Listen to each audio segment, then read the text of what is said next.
morning, everyone. Morning and welcome to the 7th Annual Conference of World Orthopaedic Concern. Thank you all for joining us on a Saturday morning. We're very grateful that you've given up your time. And we're also very grateful to AuthorHub for providing us with this wonderful platform where we can reach, I think, more people than we normally would have. So my name is Deepa Bose. I'm an orthopedic consultant in Birmingham, and I'm also the chair of World Orthopaedic Concern. We've got a really exciting lineup for you today, so I hope you enjoy it. And if any of this has interested you at all, then I hope that you go on our website and join, because we think that this is a really exciting time for global orthopedics. So without further ado, I will introduce our first speaker, Michelle Joseph. So Michelle is a trauma and orthopedic surgeon and a clinical lecturer in the University of Warwick. But she, because of her interest in global surgery, has chosen a somewhat unconventional path. So she's now a visiting scholar in Harvard for their Global Surgery and Social Change program. And she's going to talk to us about developing trauma systems in less developed countries, with particular reference to Haiti. So Michelle, over to you. Thank you very much, Deepa. Good morning, everyone. It's a pleasure to be here. I will now attempt to share my slides with you.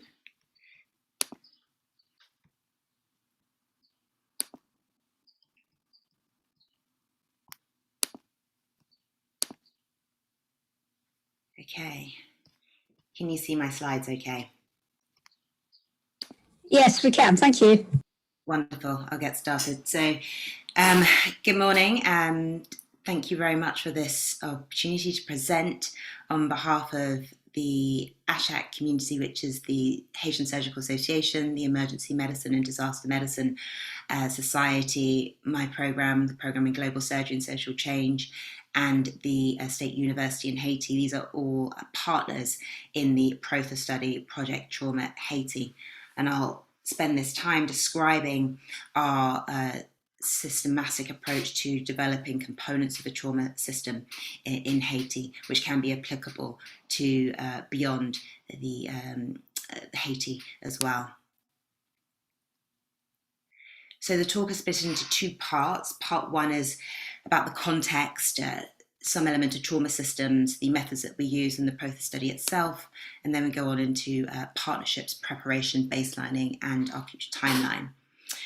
So Haiti and the context. So Haiti shares an island with the Dominican Republic. It's within the PAHO WHO region. It has a population of over 11 million people. It's classified as a low-income country according to World Bank status. In terms of its SOO density, the surgical, obstetric, and anaesthesia workforce density, it's considerably lower than the cutoff threshold, which has been set for 2030. It's just over 5.9, significantly lower than the 20 ideal. There has been a huge call for trauma care development in Haiti. A number of papers reference the epidemiology of traumatic injury, GIS papers which focus on the limited access. But in terms of trying to scale up care, that is the ask that has been made by many of these papers that have been written in recent times. So what is the actual scale of the problem? How significant is it? The IHME data shows that those who were most affected by traumatic injury and in fact leads to mortality are the young males between the age of 15 and 49. We know that of the mortality causes, 44% of them will be secondary to traumatic injury, injuries which we consider preventable. The emotional and social impact to the immediate family, along with the risk of generational poverty and even country-level economic growth stunting, means that we really need to take this seriously and consider how to mitigate these preventable deaths. Where these deaths are occurring really reflects the level of the fragility of the trauma system that currently exists. We partnered in terms of our preparation to actually understand where these traumas are occurring with a civil society department called Stop Accident.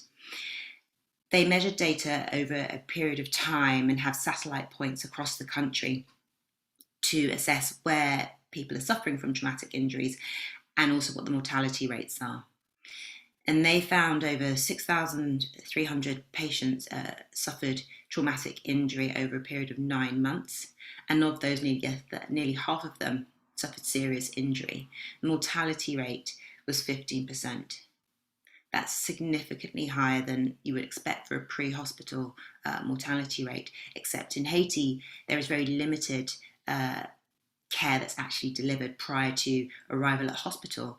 So one would anticipate that when you arrive at hospital, if you manage to get there, you're far more likely to survive. So when we think about trauma systems, we think about the spectrum of what we are trying to achieve within the system itself. And it really spans from prevention to definitive trauma care post-hospital, post the rehabilitation component. If we need it to be comprehensive and organised and coordinated within the hospital systems, there needs to be a within hospital and a post element. The feasibility, of course, comes when we think about the cost of delivering this.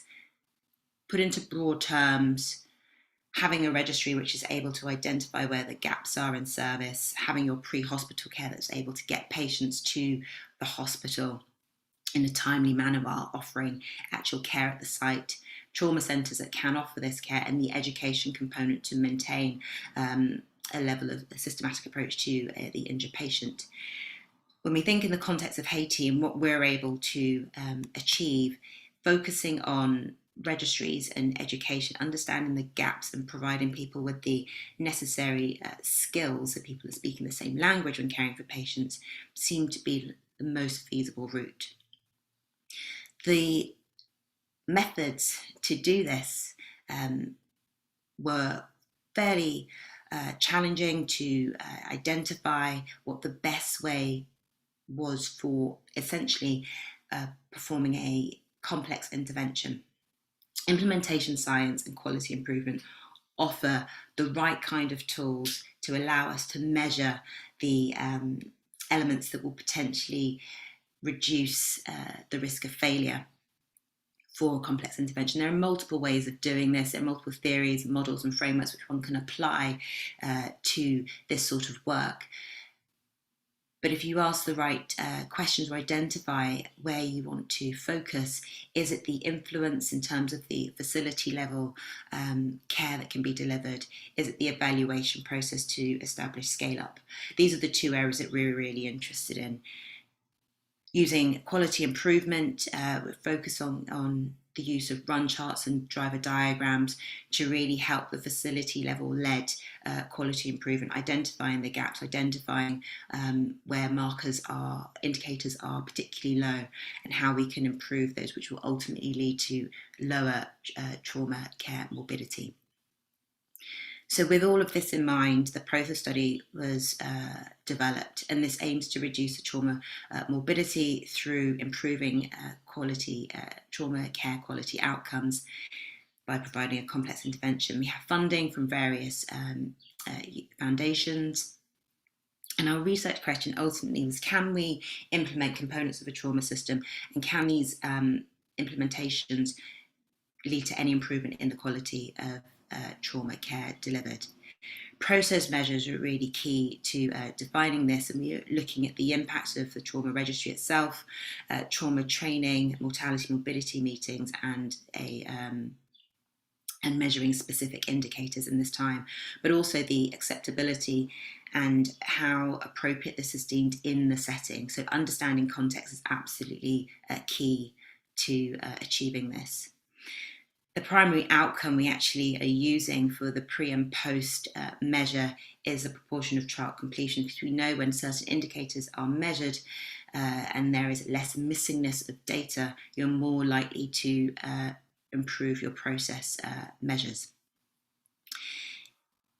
And our cohort number is 354, both pre and post, to identify whether this level of completeness is improved. But within the middle of all of that is the quality improvement and the evaluation and execution that is it's an iterative process. So we have 4 sites across Haiti in the capital. Huey is one of the largest hospitals in the country, along with HPG and 2 other hospitals in the north. So building our theory of change, starting back, as I've mentioned, our impact is ideally to improve trauma-related morbidity. In order to do that, we have to improve the trauma care quality indicators. There must be a systematic approach and us all speaking the same language within the facilities, and an understanding of timeliness and the importance of the window of time to deliver care. Increasing the number of people trained in trauma care delivery will allow us to reach our medium and long-term goals. And our interventions really start at the front door, from triage to how the physicians and nurses apply their systematic approach, to using a trauma booklet with an embedded registry, and then the morbidity mortality meetings act as a feedback loop to measuring the quality indicators, which we will improve via our driver diagrams, and our run charts will be used to measure. The pre-hospital, pre-implementation, implementation, and post-implementation are our phases of the study. In our pre-implementation phase, we've divided this into 3 components. Retrospective analysis of the epidemiology of data. So the baseline data will vary from facility to facility. And we want to understand what types of trauma are most prominent, and this will really guide and steer the focus of how we perform our quality improvement within these facilities. Understanding whether the readiness of these facilities at 3 levels, the organisational level, so that's leadership, executive, directors, medical directors, and also heads of departments. In addition to that, the external environment being the Ministry of Health, who are all have signed off on this project, this multi-site project, and determining what the readiness is of both internal and external influence is key to delivering this kind of study. But also understanding who your champions are, what the barriers are prior to pre-implementation, if any of those can be mitigated, but also enhancing what the facilitators are as well. In addition to the providers and the organisational level, we're really interested in the patient experience, incorporating their thoughts and priorities into how we further develop this study is also key to the delivery. In terms of the latter 2 phases, the implementation and the evaluation process, there is a series of training that will happen 3 times a year at each of the sites, and it consists of the triage, the primary trauma care course, and the WHO trauma registry. The quality improvement, as I've mentioned before, run charts and plan, do, study, act cycles are essential at facility level, but also at systems level, where all 4 centres come together in a trauma forum to discuss their quality improvement mechanisms and share ideas that promote improvement and those that reduce the level of failure so that quality markers rise. And then the maintenance. Can we consecutively, for 5 consecutive months, maintain our quality improvement standards? And if so, is that the time to then measure our post-intervention primary outcome? So in summary, what this looks like is the consolidation framework for implementation sites, where you essentially perform your capacity, understand your capacity needs, have your intervention, which the core, the fidelity of it remains the same, but the periphery is subject to change depending on the environment, and that changes from facility to facility. Understanding what the external influences are and how to work alongside them to enhance the intervention rather than work against it. Understanding the inner setting, so what are the drivers within the hospital and the facility characteristics that will lend itself to championing this change. And the hope is that through doing this and pivoting somewhat while maintaining the fidelity of the intervention, end up with a intervention that suits the environment and is essentially known as the adapted intervention of the department. So in terms of the second part of this, I really want to stress the importance of the partnerships that we form and the preparation that goes into this. So relationships are absolutely key. We try to maintain our interdisciplinary approach, make sure our relationships are equitable and bidirectional. And a lot of listening needs to happen, and embedding ourselves in the cultural aspects and understanding the context is a priority that is held by our stakeholders, but also by us engaging as outsiders in this space.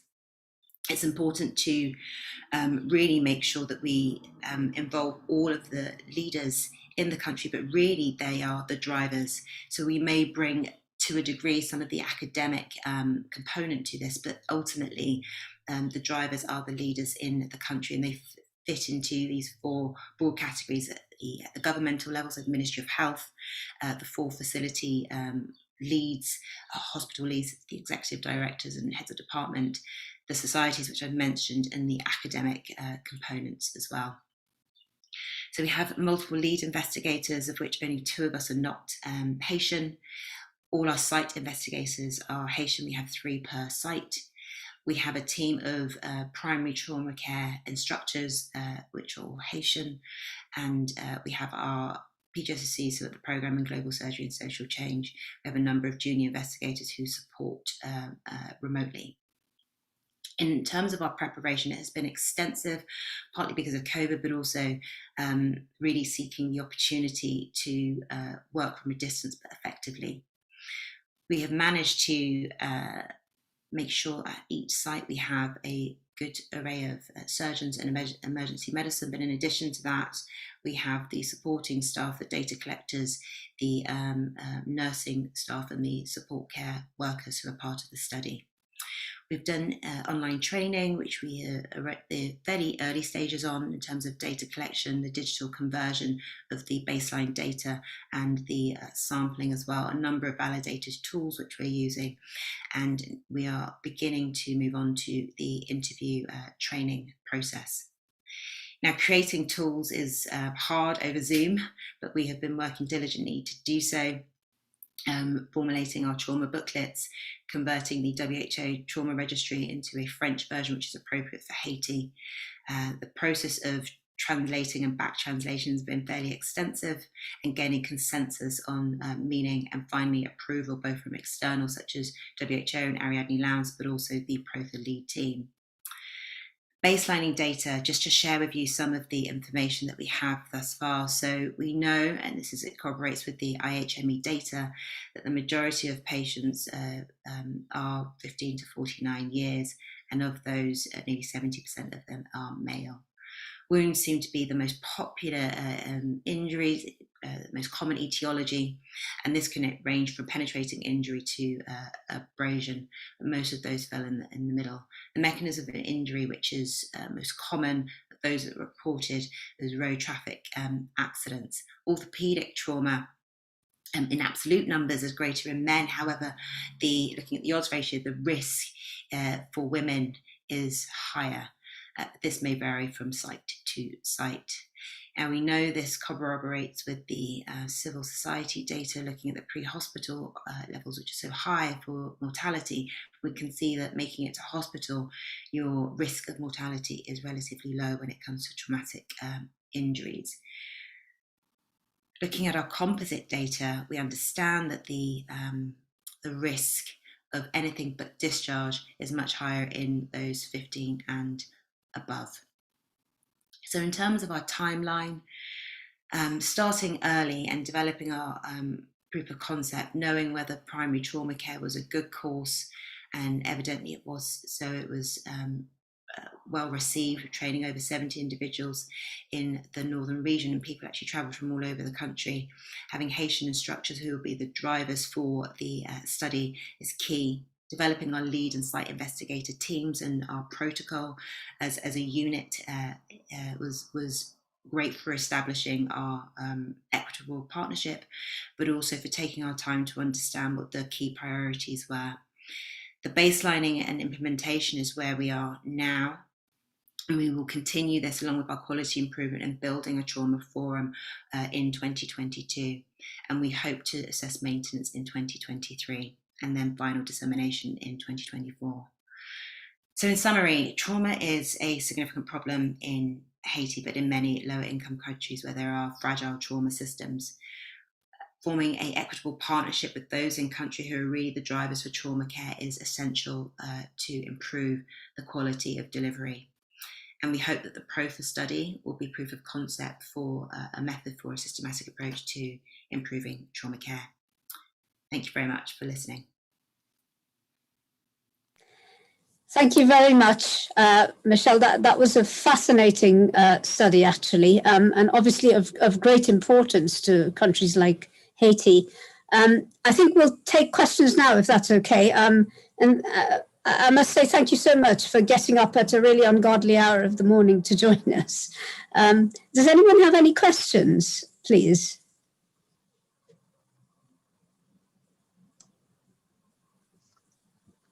Alvin? Yes, hi. Michelle, that is a tremendous talk, and that must have been an amazing personal journey to go from being a registrar in orthopedics to doing this type of work. I mean, has it been a very steep learning curve in terms of understanding epidemiology of trauma, especially in a very different system? I would say a short answer is absolutely yes.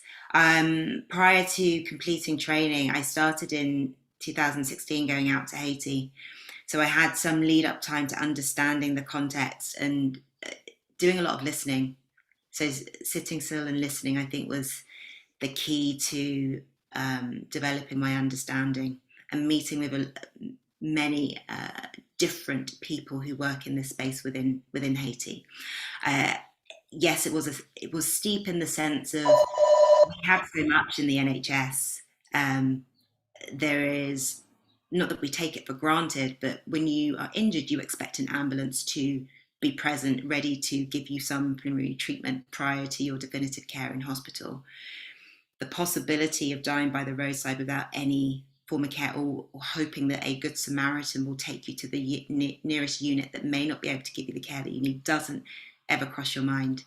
And yet this is every day in Haiti.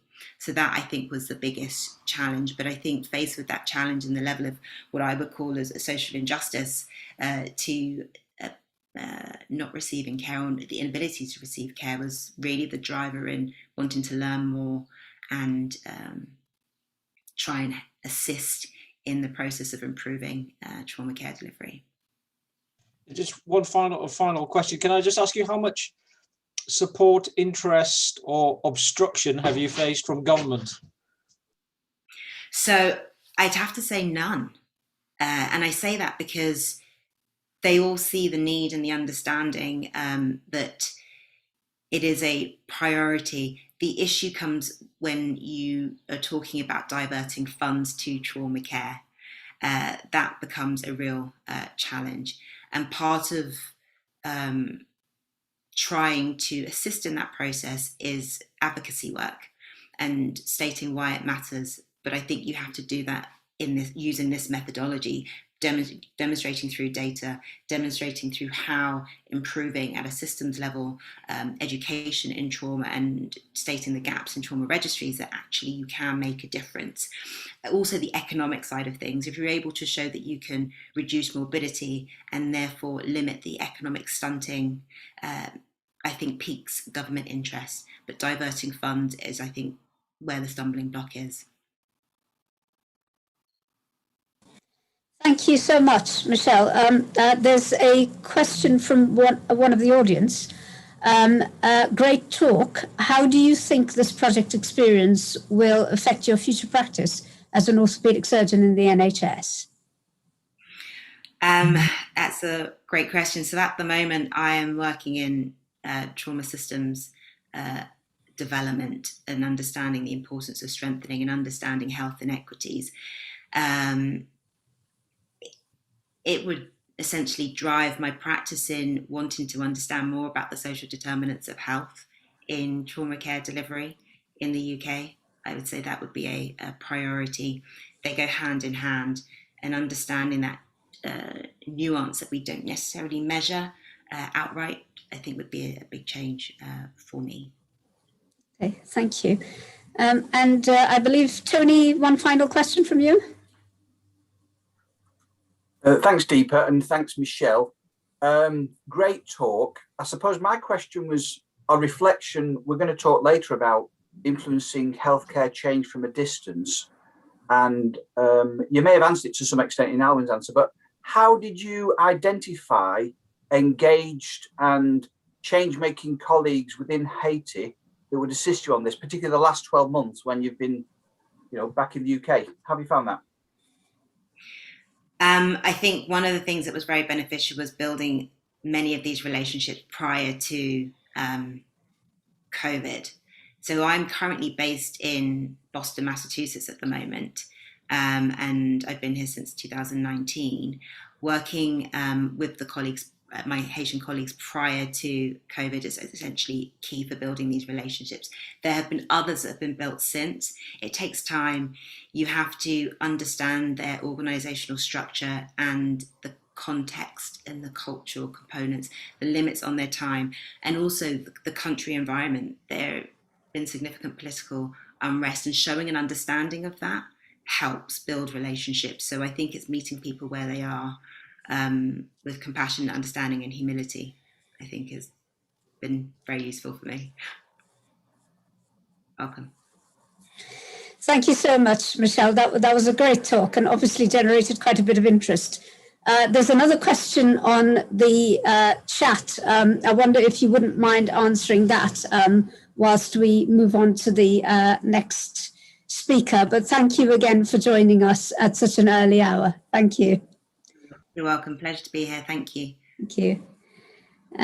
So we'll move on to our next session. Now, the BSSH, the British Society for Surgery of the Hand, has a long and proud tradition of overseas work.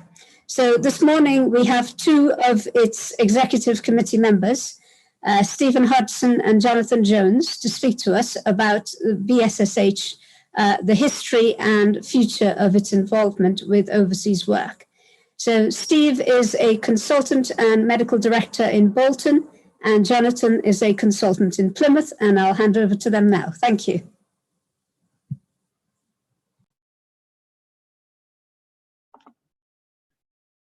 Morning, everyone. I'm not sure you can see me because my video is currently blocked.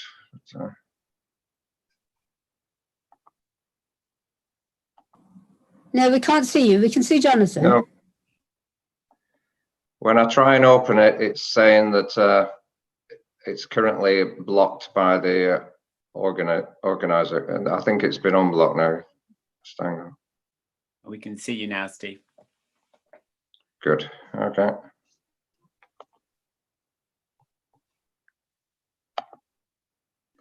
Getting there. Now with the difficult task of screen sharing.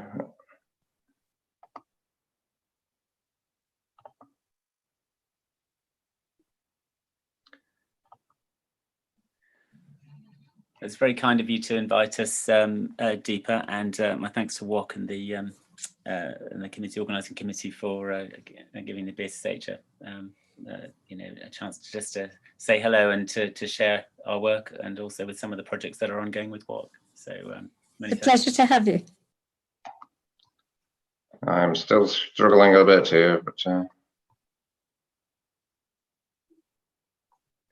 keep talking, Jonathan. No problem. Well, actually, looking at the people who are in the audience, it looks like there's well, all the integral parts are there, and there's a lot of vast experience in the audience. People who have worked in low-mic countries, and particularly Malawi, for a long time. So I think there's a tremendous wealth of experience here. So I'm looking forward to hearing some of the other speakers.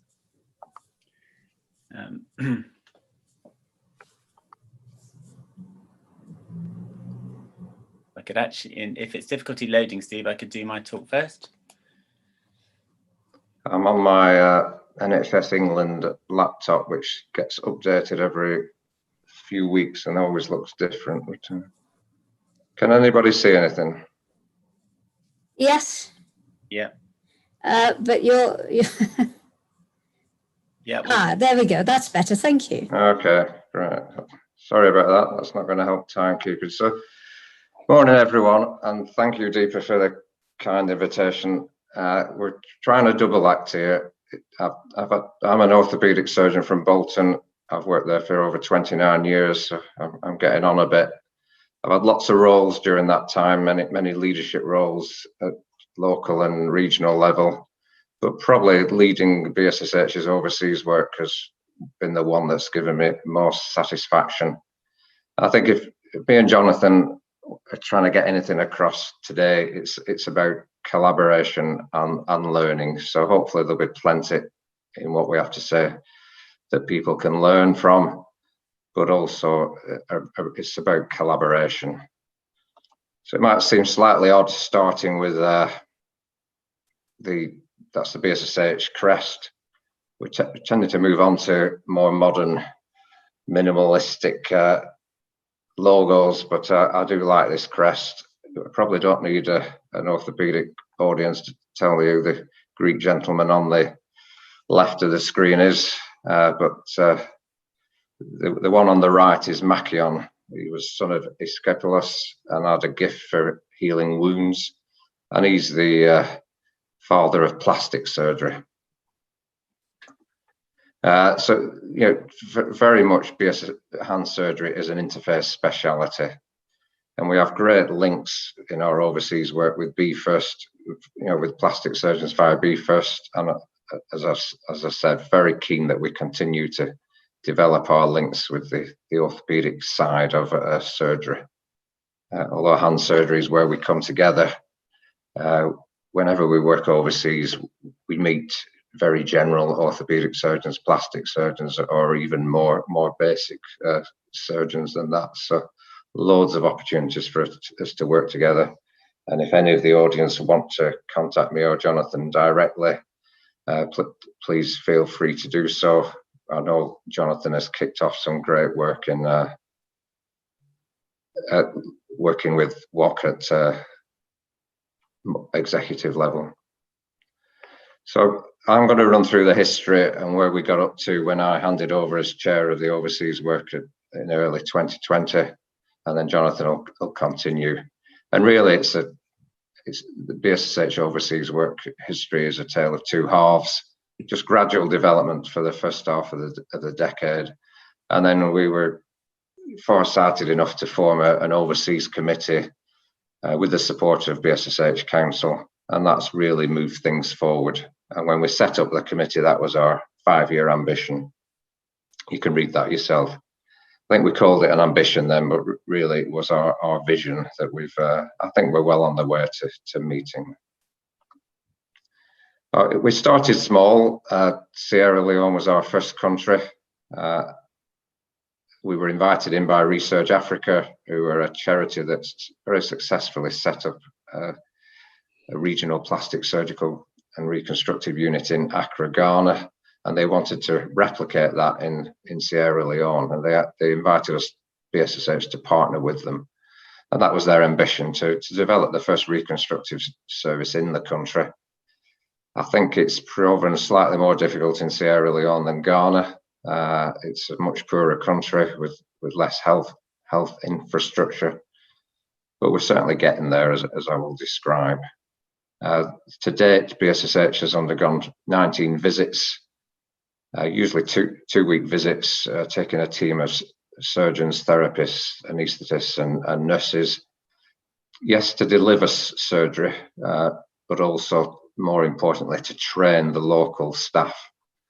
That would include theatre staff, therapists, outpatient staff, ward staff, and equip the operating theatre ready to receive two Sierra Leonean surgeons that Research have been funding 6 years of plastic and reconstructive surgery training in Ghana. So that's the hospital. We work at Holy Spirit Hospital. There's, as I said, 19 visits over that period. The hospital very pleasingly survived the Ebola, though we did stop our visits for about 12 months. We've since restarted. Great interest from BSSH membership to take part in those. And we're just now, I'm pleased to say, moving into phase 2 of the project. The 2 surgeons have arrived back in Sierra Leone and are working both in Freetown and Makeni. BSSH is committed to mentoring and supporting those surgeons, hopefully once COVID allows, with face-to-face visits, but much pared down from those big teams going out, because it will be the local people providing the care. We have also there performed educational visits and training for the community health officers, for the clinical officers and the medical students. So, you know, we're aiming to create a hand surgery network across the country. Our second project was in Sudan, and this has been a long-term educational project. We've now had 5 educational visits with training on topics picked by the Sudanese, always an orthopaedic and always a plastics topic, and delivered usually over 2 or 3 days. And I think that's made real progress. Those are a couple of examples of educational programs we deliver: a tendon repair workshop and a wrist symposium. We're very pleased that those surgeons that you see in the bottom right-hand side, who when we first met them were very general plastic surgeons and orthopedic surgeons, have now really tangibly started to develop an interest in hand surgery, and to the extent that a group of them have formed the Sudanese Society for Surgery of the Hand, and they now contribute to the training, and they definitely set the agendas for the next meeting. The third country has been Malawi, and Jonathan could probably tell you more about that, because it's been his project. You know, he's led that project. It's been very successful. I think there's a theme I'm trying to get out here, is that we'd learn from each project. I think Sierra Leone is the only country where we actually go and do surgery, and that was for the great need. We've gradually learned from each project and having a much greater educational focus. And what's been really successful in Malawi is linking in with the orthopaedic clinical officers. There's just over 200 of them in the country, and every visit they get trained in hand surgery, using several models of hand surgery training, ranging from injection techniques to tendon repair workshops and fracture fixation using chicken bones. And that's been a great success, and that again continued until COVID has put hopefully a temporary stop to that. So it's been a real journey, I think, and people should not underestimate the effort of convincing the British Society for Surgery of the Hand to invest time, energy, and not least funding in supporting members to perform educational work overseas. There is a resource that those numbers are. We've done 44 educational trips to low to middle income countries during those 10 years. 71 different BSSH members. That's 71 out of just under 500 consultant members of the society have taken part in those visits, and some of us have done many more than one. And 21 hand therapists. It's always, you know, it's a real mantra of hand surgery is that you're not a proper hand surgeon unless you work closely with your therapist. So the membership has really demonstrated its knowledge, skills, and enthusiasm for doing that work. Funding has been really important in helping make this happen, and it was a struggle to start with convincing BSSH Council that a proportion of annual funding should be set aside for supporting members to travel. It is only the travel expenses that we pay, but we now get a consistent £32,000 a year allocated to overseas funding, which is approximately 10% of the discretionary spend that BSSH has each year. So no, those are the 5-year strategic goals of the Overseas Committee. I think it's been really helpful having that committee driving the work, coordinating between each project, ensuring that we learn from each project. A real principle has been to make these work overseas accessible to all BSSH and British Association of Hand Therapy members. And it is now, I think, seen as one of the benefits of being a BSSH member.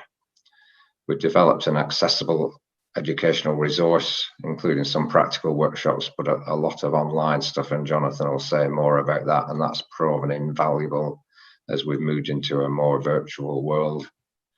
We're really keen that we influence the hand surgery delivery in the countries that we work in. It's not about training the individual surgeon, but it has to fit in with the national need. And I've already talked about the funding. We are now starting, instead of just relying on BSSH, we are starting to get personal donations and going out to industry to seek support to continue the work. And that was our ambition, to have projects in 10 countries by 2022. And I think we just about got there, as I will describe. That's a slightly busy slide, but that indicates in the first half, the 3 countries that I've mentioned, Sierra Leone, Sudan and Malawi. We have extended now into working in Myanmar, Tanzania, Ethiopia, Uganda and Bangladesh, and then more recently Nigeria. And our work has become slightly more sub-regional, where we're working closely with the West African College of Surgeons and Kasexka. We've been very pleased to get trainee involved, and we now have a trainee subcommittee. So again, another benefit of membership for the associate members. We've certainly learned some lessons. We're definitely all about long-term sustainable projects, not one-off visits to countries at random. I think you can make a real difference if you keep going and you identify the leaders in local countries and to support them in developing hand surgery services. I've talked a lot about it being about educating the surgeons and their teams. Our visits are always orthoplastics. It's neither one or the other, but it's both. And I've mentioned about it being aligned with national need. Collaboration with Research Africa, with BFirst, and now encouragingly with WOC, I think is vital. There's so much need out there that the more we work effectively together, the better. And we do tend to measure our success on the number of local surgeons and their team members that we touch, and as I've mentioned, the accessibility of this work to the wider membership.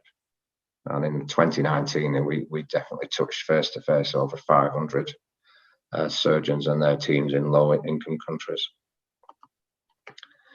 I've talked about the educational resource, and Jonathan may go more into that, because that's, as I said, proven invaluable in the virtual world we moved into. But we have a big educational resource on the BSSH website, accessible for people to use when working overseas.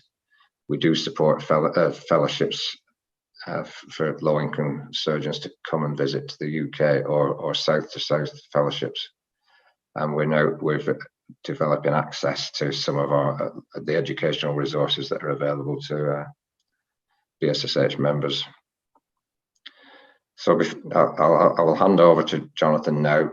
In summary, I think the lessons I've certainly learned is it's been vital that this is part of our core of society business. It takes a lot of work to argue the case for it, to communicate the benefits of it, to make sure you're keeping members informed with what's going on. And I think we have got there with that secure funding now, which has made a real difference. It is that engagement has been absolutely vital, and it has really helped us, I think, having that long-term strategy as to what we're trying to do, so that each program links into that longer-term strategy. And then finally, that message of collaboration, I think, is absolutely key, really, and a real opportunity for us today and beyond. So that's me finished. Over to Jonathan. It may be possible to take the odd question whilst Jonathan's hopefully loading his screen a bit more effectively than I did. Well, I'm normally, thanks very much, Steve. I will try and screen share. I hope you didn't hear the scream in the background, but that was my daughter exclaiming that a mouse had come into the house with the cat had brought one in. So sorry about the screen. Yes, normally the special effects on the laptop from one of my kids has either given me very large eyebrows, but I think I'm pretty much me today. Basically, thank you very much indeed to WOC for inviting us to talk on the BSSH work as a small part of orthopaedics. My orthopaedic colleagues at Peter would say that a bone that's small enough to swallow isn't really worth worrying about, but hands is important, and as I'll explain. I've been a WOC member for 20 years, keen supporter, but most of my work has really been limited to visits to the African continent over the last 10 years.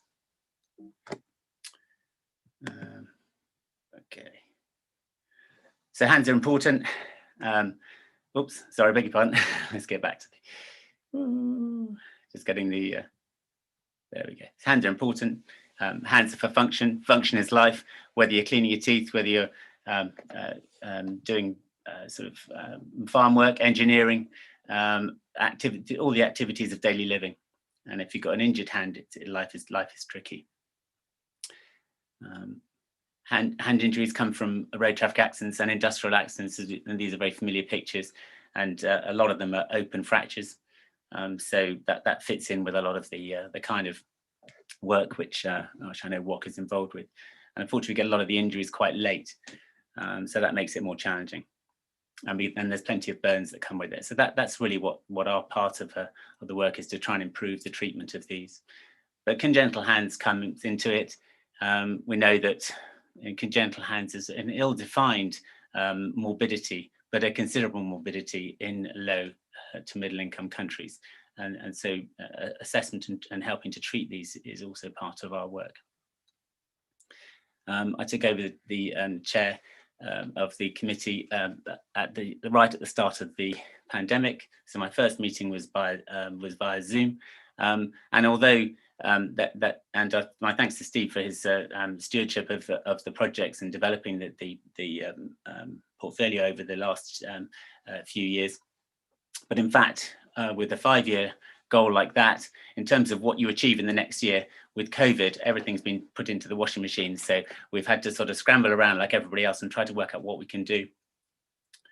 But in terms of why we're here today, all of us, and beautifully illustrated by Michelle, with the importance of really strengthening trauma care systems, so we can go into deliver surgical treatment and so on. But ultimately, and it's a long job, but it's to improve the quality and the delivery of trauma care, and this is linked to the UN Sustainable Goals, and this is of the World Health Organization database on musculoskeletal injuries.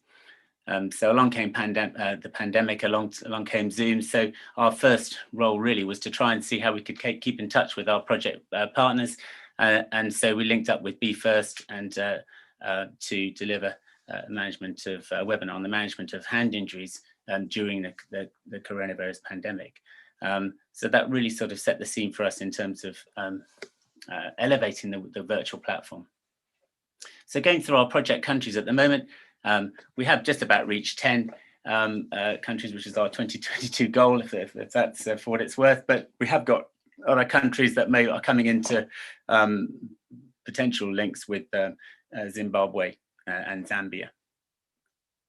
But and these countries are mainly in Africa and also in Asia. But we do link up with Be First on 3 of these, which Steve has already alluded to, the collaboration. So what do? We primarily look at training surgeons, and we link in with the colleges of surgeons in those relevant areas, and we'll come back to that later.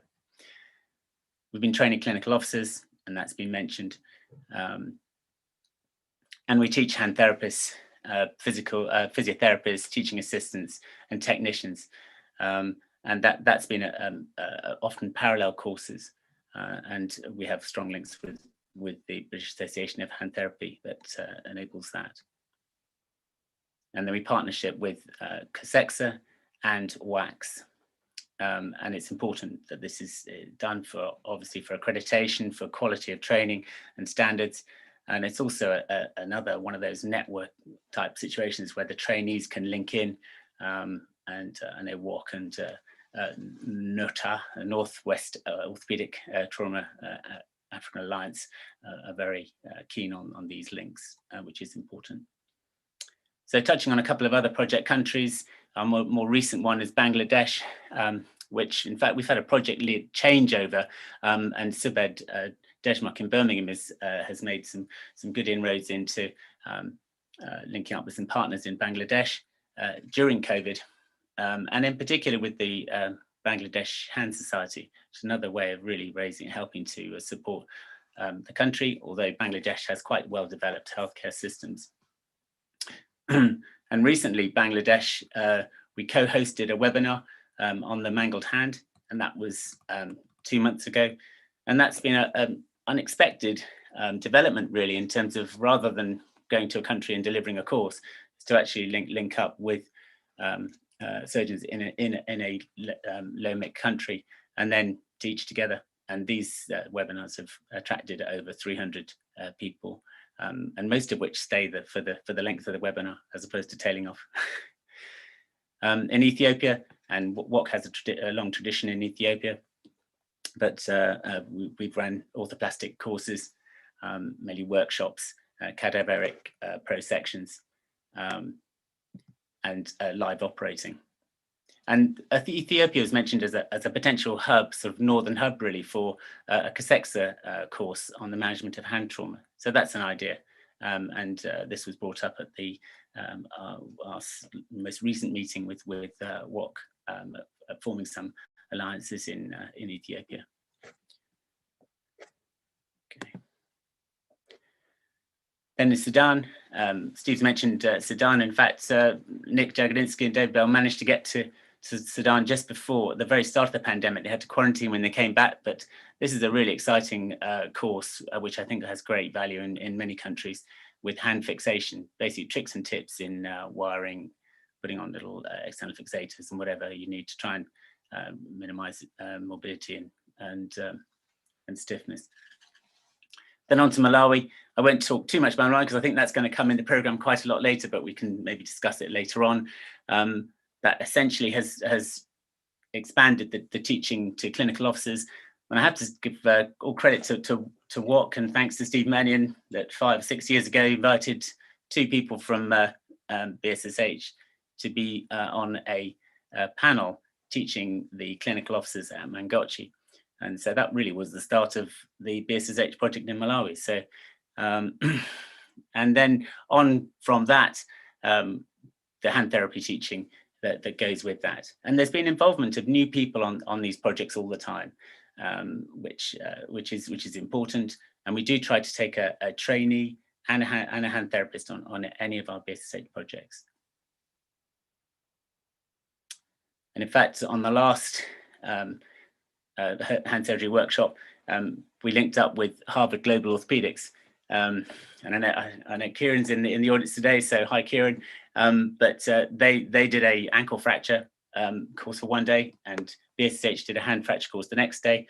And it was a great combination. It worked extremely well. And the plan is to return there in 2022 and do a similar combination one for the clinical officers at the Malawian Orthopaedic Association meeting.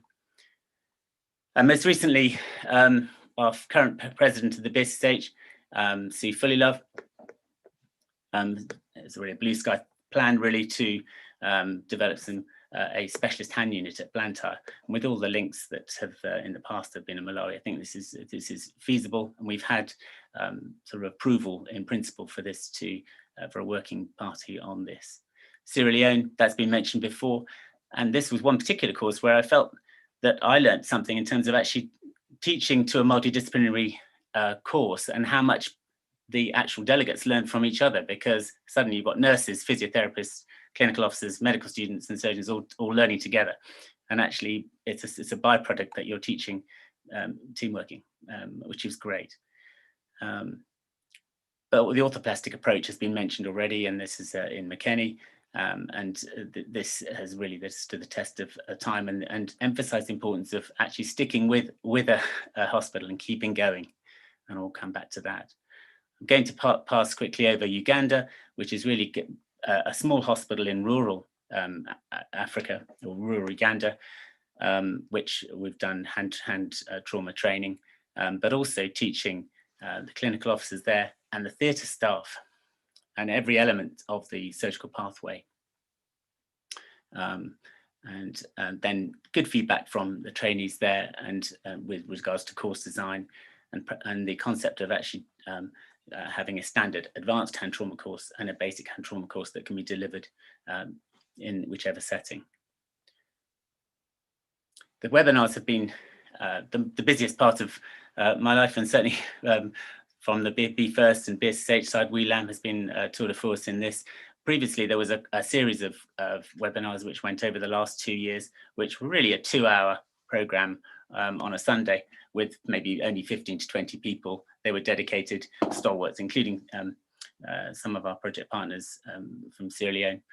And then since the pandemic, this has now changed to a Friday afternoon, a 2.5 hour on a syllabus with learning objectives, running really over for another 2 years, covering all the major topics in hand trauma, but also tendon reconstruction, congenital hand.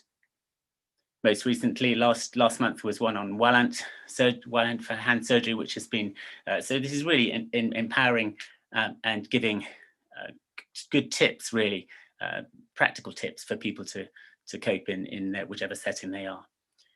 So we've enjoyed the collaboration with BFirst that I've mentioned, and I'll move, conscious of time. We also have collaborations with the British Association of Hand Therapy, and obviously hand surgery without hand therapy is really not particularly of any great value, but I think the additional component of rehabilitation in orthopaedic practice is vital. So I think we should, wherever we're teaching surgeons, we should be teaching physiotherapists. Very excited that we've had 2 meetings and with WOC and BFirst, and in October we came out with a sort of a collaboration statement that for long-term project plans in Malawi, Ethiopia and Sierra Leone, and there's every good prospect that a trip to Malawi and Kata Bay in the north with CASEXA trainees for a surgical camp with also therapy training linked in with that. And that's quite exciting.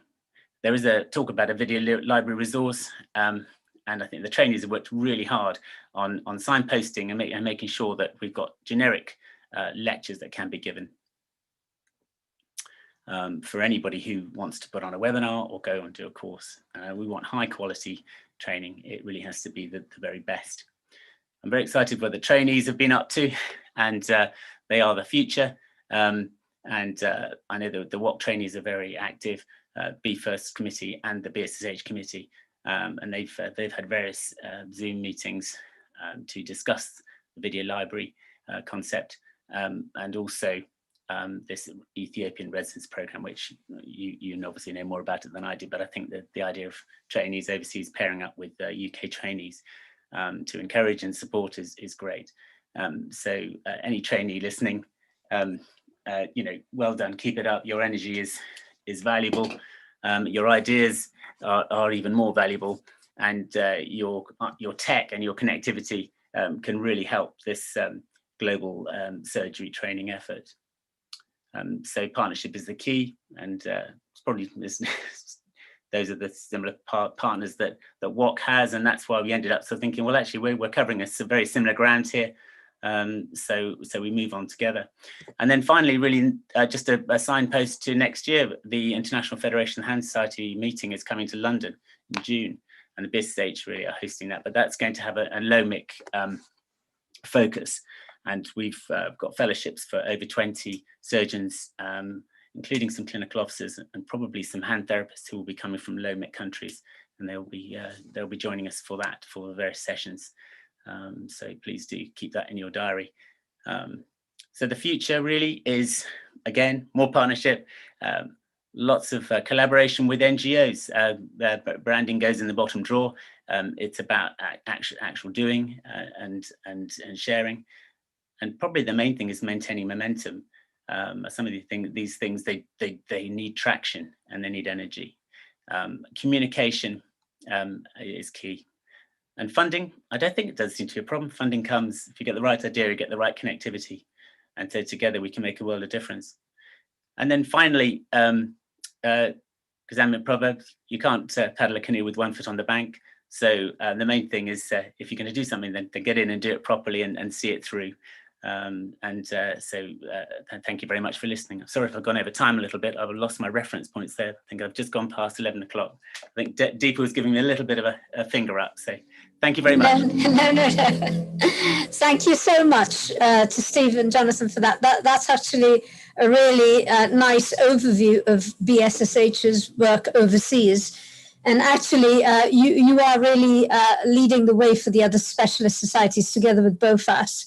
As Rick has just mentioned there, you may have seen in the questions, Rick has suggested a combined meeting with BSSH and BOFAS. I think WOC would be very privileged to be able to facilitate that. So thank you very much for that. And it's great to see that you're getting the trainees interested as well and involved. That's really wonderful to see. So thank you both very much. There are a few comments and chats on the Q&A box. I wonder if you wouldn't mind sort of looking at those whilst we move on to the next speaker.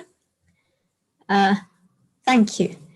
Okay, so I'll introduce our next speaker, who is Jim Harrison.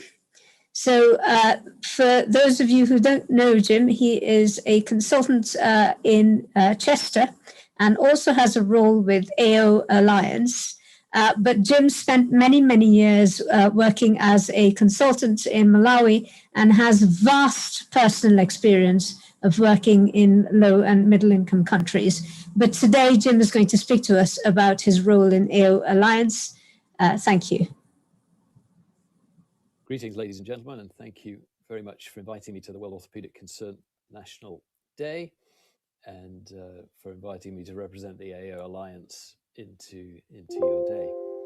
My name's Jim Harrison. Many of you know me. I'm a trauma and orthopedic surgeon. I'm based right here in Chester, and I serve with the AO Alliance as the Africa Regional Director.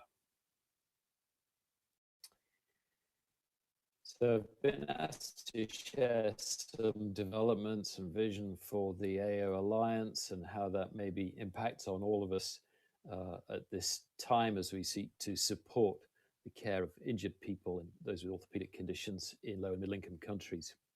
I want to talk a bit about partnerships and collaboration. I'm going to share some stuff about AO Alliance, partly so you know what we're doing and where you might be able to interact and partner and work with us, and hopefully also so you can get some ideas of things that can be done or methods that might be useful. And then I want to try and draw it all together with a bit of a question for all of us. What are the priorities for us at this time, and how can we best invest our time and our resource and our energy towards the goal of helping people in poorer countries with their care of the injured people?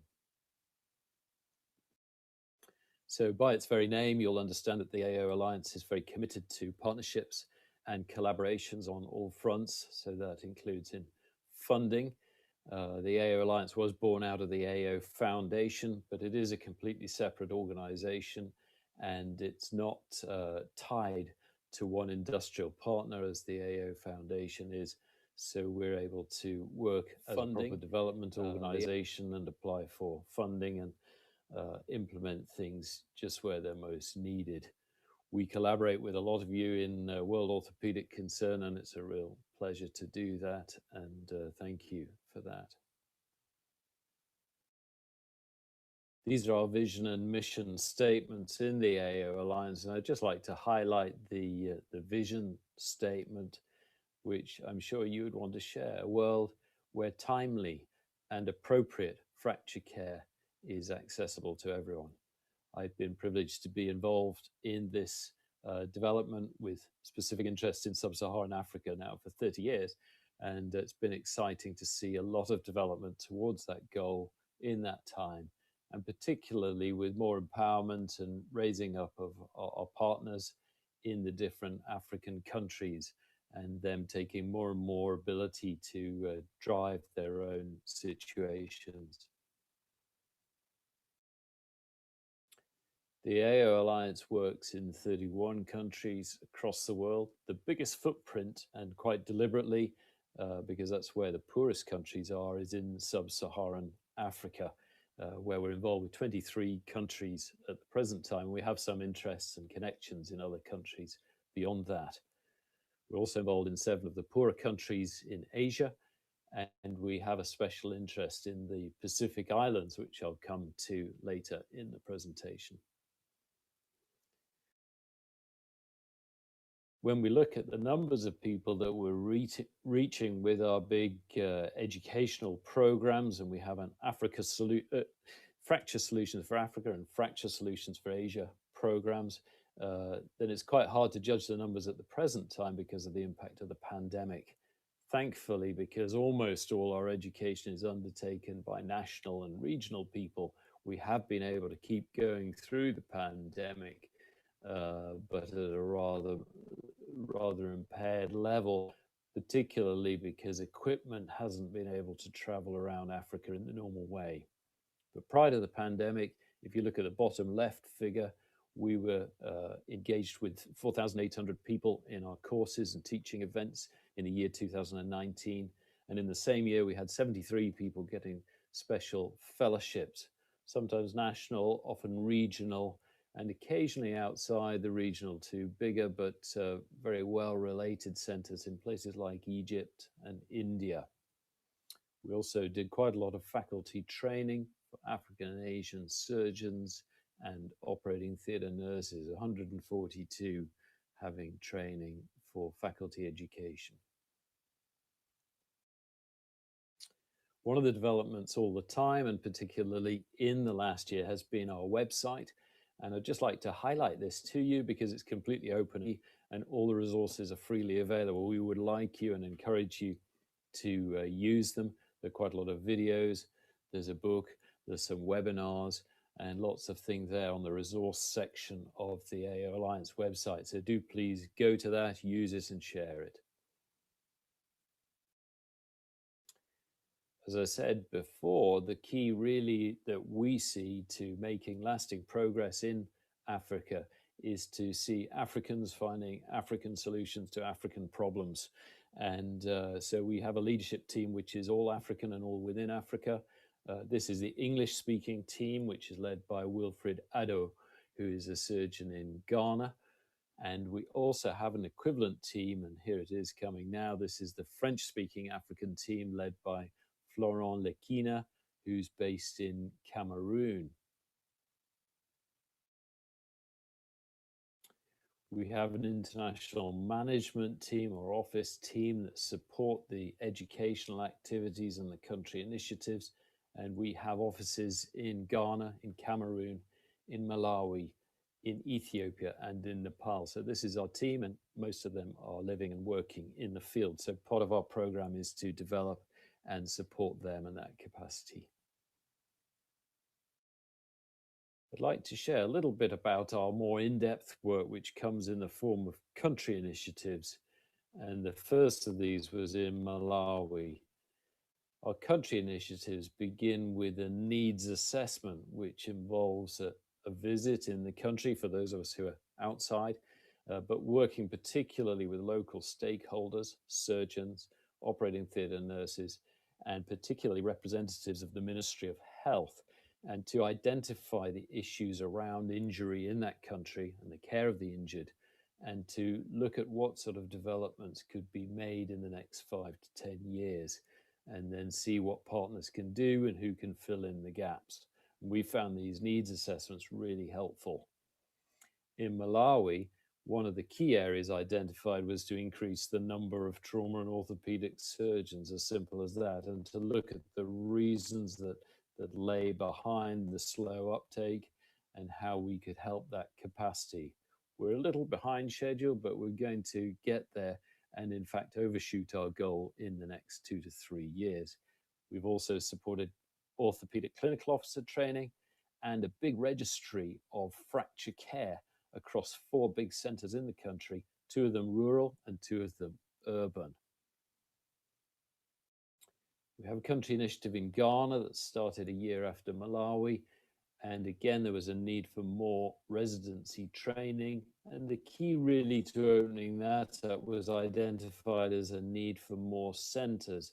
And in partnership with the Ghana College of Physicians of Surgeons, we've been able to open 2, or they've been able to open with our support, 2 new centers in Cape Coast and in Tamale. And we're just initiating actually some institutional partnerships with UK partners to try to support those programs and help to improve and enhance the quality of teaching that can be offered with a relatively small training team on the ground. I know that a good number of you are involved in Ethiopia, and we're pleased to be there at this exciting time as well. And the heartbeat really of our country initiative in Ethiopia has been to help the graduating trauma and orthopedic residents to get back to their regional centers and to make a success of starting up new orthopedic and trauma departments with all that that necessitates. We've not done this by any means on our own, and we have a very strong implementation partner in the Australian Doctors for Africa.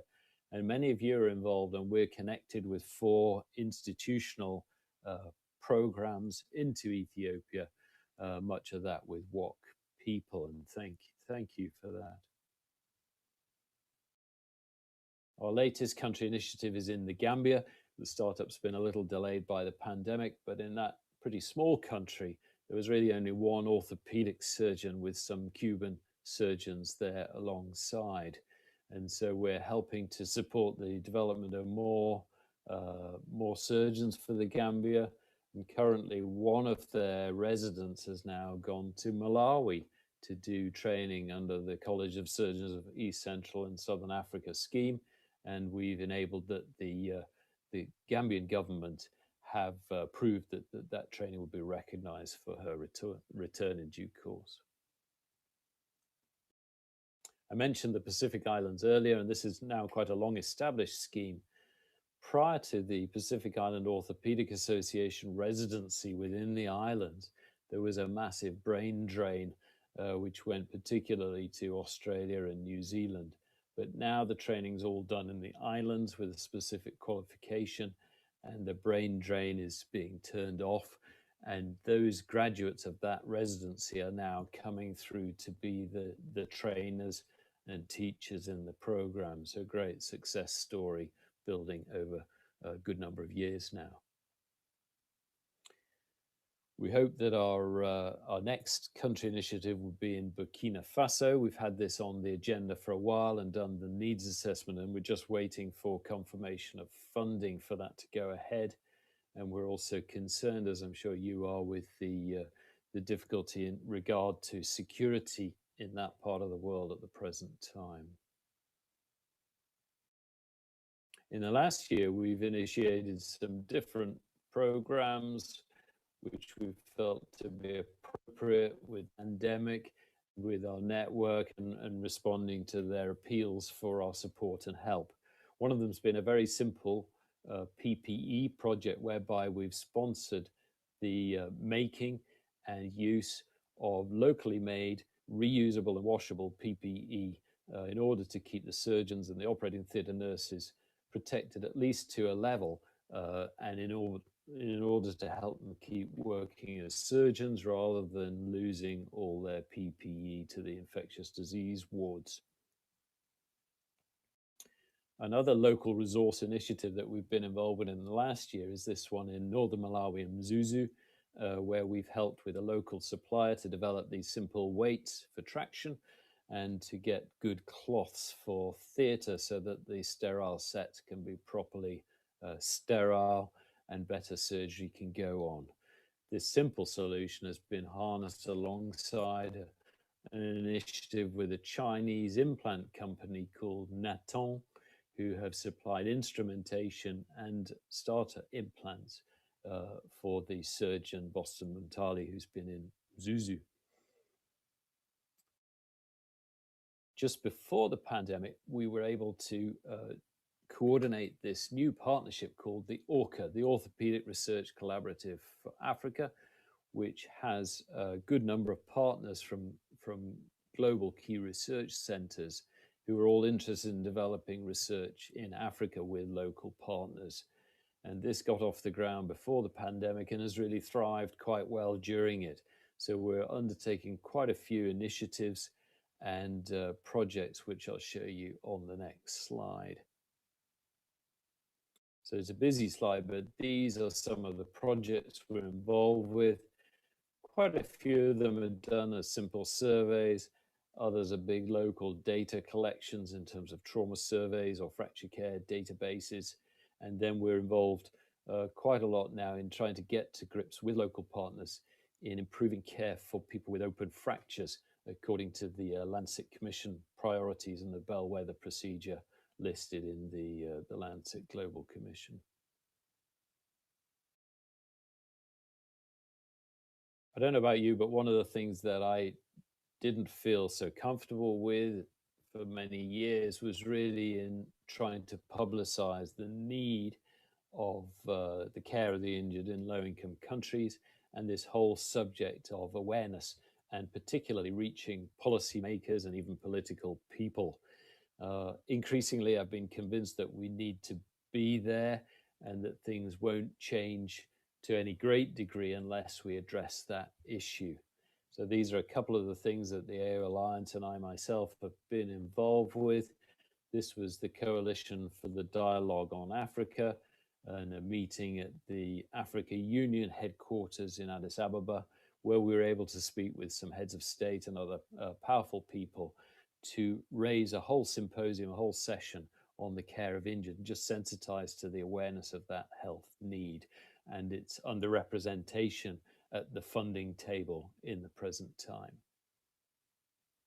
This was slightly more recent, just at the end of last year, the World Health Summit, where we were partners in an essential surgery symposium and were able to bring the trauma care component of that and highlight that as a key component to developing surgical services in a joined up way in low and middle income countries. This was the slide, one of the slides we raised in that, which points to the massive underfunding of injury in terms of its impact on DALY's disability adjusted life years, and how maternal and child health, a very worthy need, gets $45 per DALY, but injury only 0.04 United States dollars per DALY, and the infectious diseases each somewhere in between. So these are all worthy needs, but you can see that it's very, very disproportionate at the current time and needs to be addressed. So those are some of the activities of the AO Alliance. Thank you for letting me share them, and I hope you'll feel free to pick up on them in the question time. And we're very keen and pleased to engage with you and with others on all these fronts, and would certainly not pretend to be doing any of this alone. Most important, of course, are our partners on the ground and the people that are doing the real work day in, day out. But for us who are looking in from the outside, well-intentioned and keen to help, what are some of the priorities for us, and how should we be thinking, and how should WOC think in terms of priorities for support? I think these are some of the areas that come to my mind. I think awareness is important, and we need to get at the top table as well as do some of the day-to-day education and things. So do think about opportunities to promote awareness with other health bodies and with policy makers. We need always to think in terms of building local capacity. This is about the people on the ground day to day and their ability to help their people, and look at how we do that. Education is key in that. Mentoring is very important. That's something more, I think, than education, and the developing of the right culture of surgery with a priority on people according to their need, and really self-appraisal, self-awareness, quality improvement programs, and a culture of openness and honesty within surgery. It's really important that we help to foster those things from the start as these disciplines grow up afresh in some of the countries. We can support institutions, and one of the things that people from WOC have done, which I think is outstanding, is to support the examination program of the College of Surgeons of East Central and Southern Africa. That's a great afresh help, and that program's done so much to keep surgeons training and staying in Africa. So do look at institutions like that you can support and help. If you've been to Africa, and I think the situation's quite different in Asia, there's a real problem with appropriate equipment and implants. And most places are severely lacking, or perhaps have a little bit of stuff right at the pricey top end. And getting simple things, and that includes the simple weights for traction that you saw there and cloths for operating theaters, but also things like simpler implants, which are priced at an attainable level. Those are really important, and trying to encourage our partners to set up supply chains with India, with China, or with other places that manufacture appropriate implants. I think that's really critically important if these things are going to reach large numbers of people.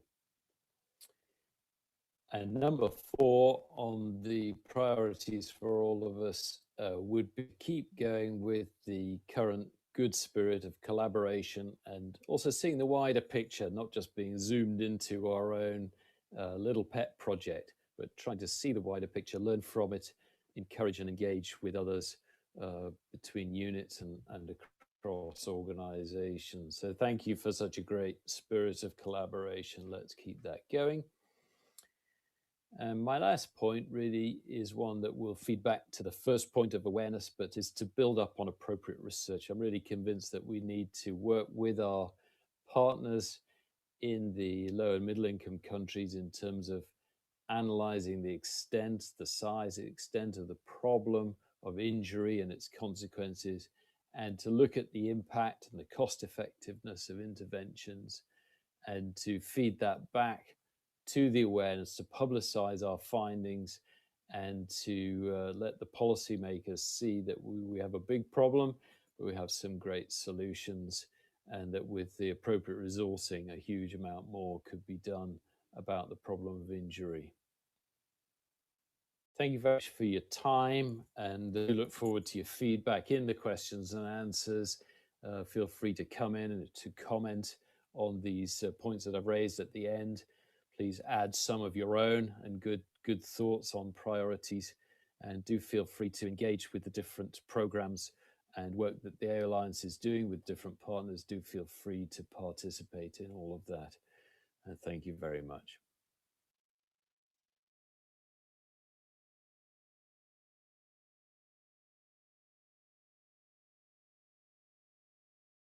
Deep, you're on mute. Got it. Sorry. Thanks very much. Thank you very much, Jim. That was a really interesting talk on the role of AO Alliance, and we obviously know firsthand just how beneficial it's been. If anyone has any questions, we can take one before we move on to the next speaker. Jim, I know that you're here to answer questions, so that would be fine.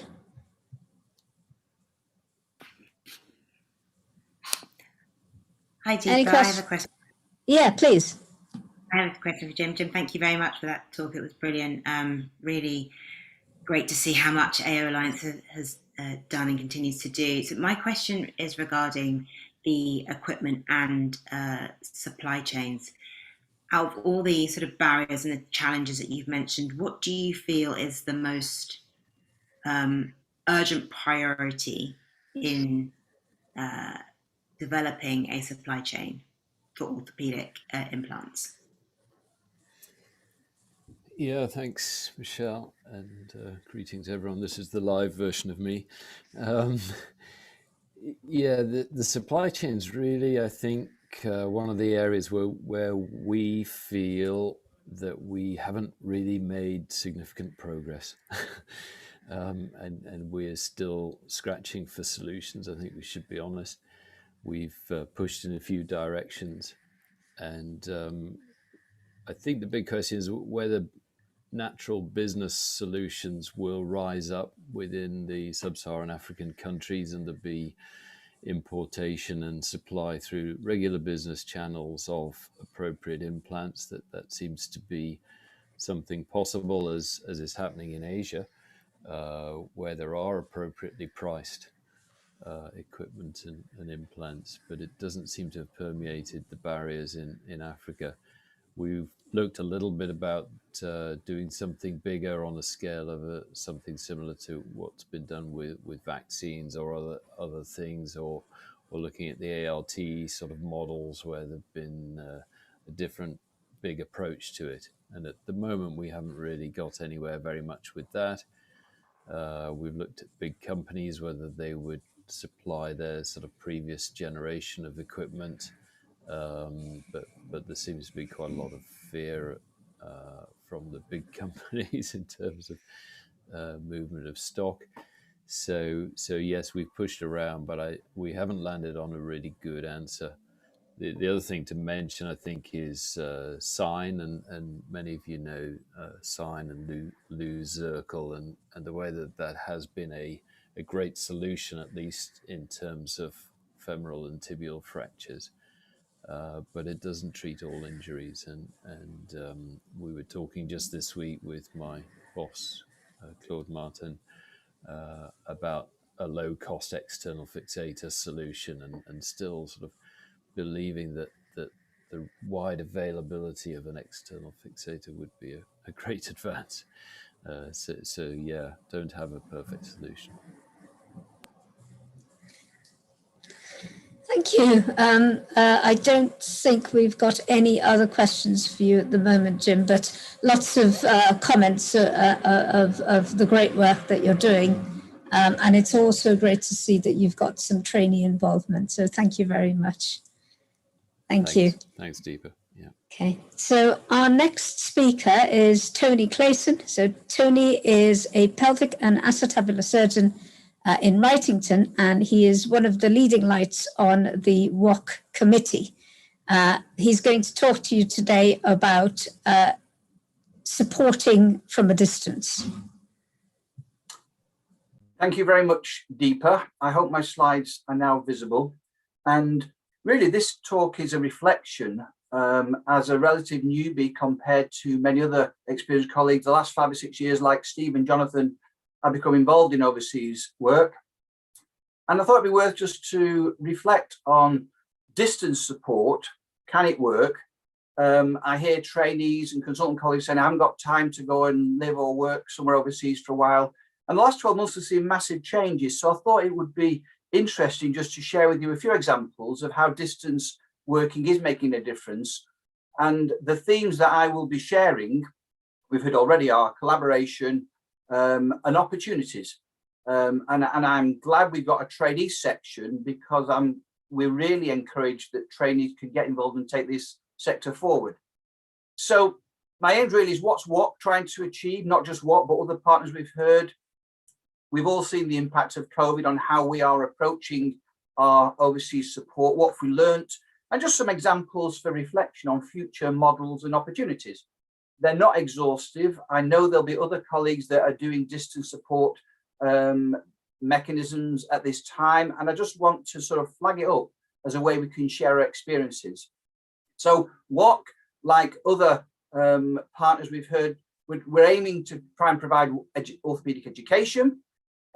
We've heard already from Michelle in Haiti, and Jim and Jonathan and Steve set up training and service programs, practical support to developing nations, And I think really, and Jim made the point, we need to be advocates as a pressure group to get the change that's required. Traditionally, and I certainly recall this phase, that, you know, long fellowships of working and living overseas for a year or so, 6 months, overseas short visits have been regarded, and still probably are by many colleagues, as the only way to get involved with overseas work. A few years ago, we had, and some of you will have heard Jed Byrne, who's the HEE Director of Global Engagement, talked about the strategy nationally to look at global exchanges as part of something to develop the workforce and help developing countries. I want to just flag up where we're at with that, although we've not made as much progress as Jed would have hoped. And then a little bit about reverse fellows and the concept that it's actually Jim and Claude from AO Alliance introduced to my mind, and I want to share that with colleagues today. But Health Education England's global exchange agenda is still there, of a system whereby NHS employees of all staff groups, consultants and trainees can establish links with overseas countries. There was an ambitious timeline to start with. Jed first talked to, I think, perhaps 3, maybe 4 years ago, and that has stalled a little bit, as you might imagine, because of COVID. But I know that the agenda's still there. And this year, in fact, I was hoping to give an update on it, but that's not been possible. And of course, there's uncertainty at the moment with regards to our government's future commitment to funding overseas development. But the agenda's still there, and watch this space as opportunities will arise, not just for us as medics, but for non-medics as well. The reverse fellowship role, I didn't really understand until, you know, Jim and Claude explained it to me as part of what UK's visits and AO Alliance visits, really trying to resist the temptation when one goes over to be the first operating surgeon. Jim used the word mentorship, and I realised, having been and having returned, how that is an ongoing relationship that you can continue at a distance, having met, and I asked Michelle the question, built your relationships initially to support colleagues and departments moving forward. We are grateful to AO Alliance. Jim and his colleagues worked with colleagues in Ethiopia mainly to develop a fracture fixation assessment tool, which means that when we're back in the UK, colleagues in Ethiopia can share with us decision making and fixations that they've done, and we will give feedback. And as we've seen in the pandemic, we are, you know, as human beings, even though some of us, I'm not quite as old as Steve Hodgson, although we do remember playing football as medical students many years ago. But, you know, the modern world, you can be in contact with people regularly throughout the world. So reverse fellowship is something I would endorse and suggest to consultant colleagues that may not be able to travel, but want to, on as much as their life allows, but want to support colleagues in developing countries. We in the Northwest, in NOTA, who are grateful to WOC for assisting us in setting up our work, have expanded that. So when, like the BSSH, we have engaged with ED, critical care, physio, nursing and trainees, and built partnerships up in a sort of reverse fellowship role with colleagues of similar staff groups in the country, mainly in Ethiopia. And the key thing is, and this is really transformational when you see it happen, is this encouraging of self-reflection and encouraging the audit and research agenda, which is so an important part of maintaining standards as services develop. And I suppose just looking ahead or looking forward, these emerging ways I've referred to them are ways in which they've always existed to some extent, but the pandemic has highlighted the opportunity to expand those, and also as opportunities for colleagues in this country in different staff groups to get involved that may not be able to commit time to travel overseas. I'm not saying that's not important, but we do know moving forward there's likely to be a desire to reduce our carbon footprint, reduce the size of teams maybe traveling. And this is where it might be online teaching, meetings or resources we've heard about. Research links I will talk about, because we've certainly been very encouraged by progress we've made in our group. I've mentioned follow-up meetings and mentoring online because that's something that we are using in collaboration with the College of Surgeons and others for a Safe OR course. And this concept moving forward of hybrid courses, I think hybrid training and hybrid interaction will become a more normal part of our existence. So I've got four ways just to share with you where distant involvement can help to support, make a difference. As I say, it's not exhaustive, but just to sort of flag up in people's minds ways in which they may wish to be involved if they're not already in overseas development work. I'm not going to say a great deal about Guyana because I know that Ed Jenner in the trainees section is talking about that in detail, and I look forward to hearing his feedback. But I understand from talking to Deepa that it's making good progress with some good learning points, and we look forward to hearing Ed's words on that. But there's no doubt Guyana was a project that WOC had committed to prior to the pandemic, and therefore has reverted to a virtual teaching program. And we look forward to sharing Ed's learning with us later. Ethiopia, where WOC has had, and we've heard AO Alliance has had a big presence for many years in some ways, but the last sort of 5 to 6 years has expanded with various centres around the UK linking. I want to just flag up 2 examples of distant interaction that have actually proven to be quite positive. First of all, to mention the Residents Research Day, and then a little bit about the Safe OR course, operating room course, which has been established by the organisations bottom left of you, the College of Surgeons, AAGBI, AFPP and Lifebox.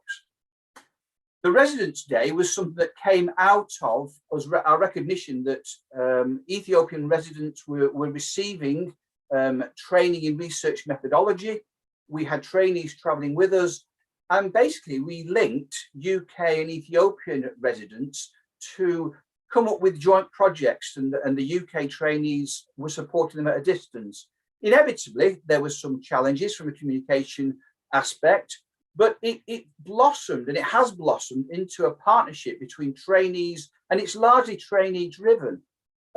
We as consultants have given support and helped it to gain its presence.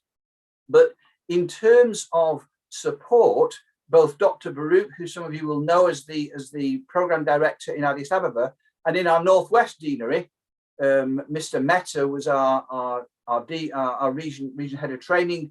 I know that other heads of training in other deans are now recognising the benefit of this. And so we have other residents and registrars from other regions starting to become involved, which we want to expand.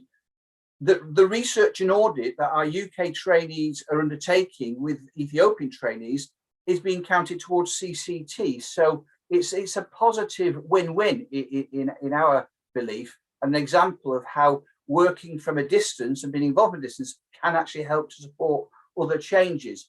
And we had 3 in-country Residents' Days as detailed there, and we were planning the 4th Residents' Day to happen in May 2020, actually as part of the ESOT, Ethiopian Society of Orthopaedics and Traumatology annual meeting that was cancelled due to COVID.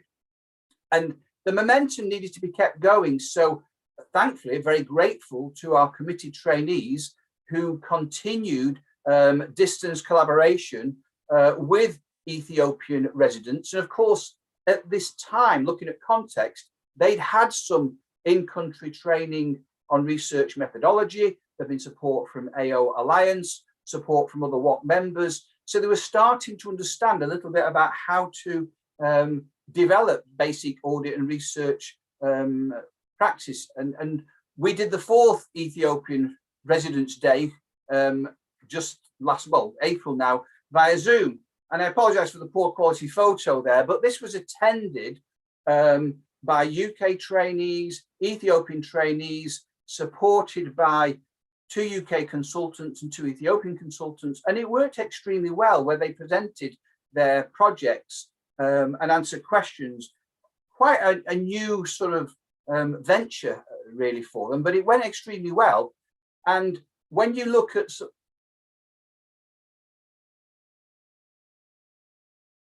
Right, I apologise, I didn't know that was there, but basically we'll move on. That was the topics varied from some national topics looking at getting osteoporosis parameters for Ethiopian population, to public engagement, and you can see here some publications that have come out of that partnership, and the publication on the right shows engagement of our Ethiopian colleagues in international studies. So we feel that this kind of distant collaboration between UK trainees and Ethiopian trainees has had a very positive influence on changing the country. And as we've heard already, monthly teaching sessions are now happening between Ethiopian trainees and our UK trainees, and a journal club with consultants in our region being invited to participate. And in addition to other resources, we have other partners coming on board. We've heard already about the importance of collaboration with a further research method course planned later this year. So to me, that's a really powerful example of how distant interactions can actually influence positive change. They do obviously require lots of collaborations, and that's the key thing. But you know, it's highlighted elements of good practice and improvement, shall we say. You know, intramural nailing at Hawassa was quite high initially. With that feedback, local colleagues modified their practice. It's something whereby there have been collaborations, as I say, with BSSH and Harvard Global Orthopaedic Collaborate. It has benefits for UK trainees, and I make no excuse for this being very trainee directed, because we want trainees to realise they can become involved at this, whatever stage they're at of their career, with their support of their local head of training. And our UK trainees involved here all participated with Ethiopian colleagues, and were recognised for doing that within their own training in the Northwest. The Safe OR course, which some of you will have heard of, is another example where initially it is primarily a team building course involving surgeons, nurses, anaesthetists, critical care staff. It's been developed collaboratively with the College of Surgeons, and we delivered it in a face-to-face capacity last March. And its prime aim is to build safe practice among operating teams, and also things like morbidity, mortality, activity, outcomes, and patient safety. Having delivered it face-to-face, COVID hit, but what we have moved towards, and the college is going to move towards this on a regular basis, that if in the future there can be an initial visit, online resource and module now exists, whereby centres previously visited can attend an online virtual session to just re-emphasise the sort of principles. It's not meant to be delivered without any initial face-to-face contact, but it's maintaining standards and reflection moving forward.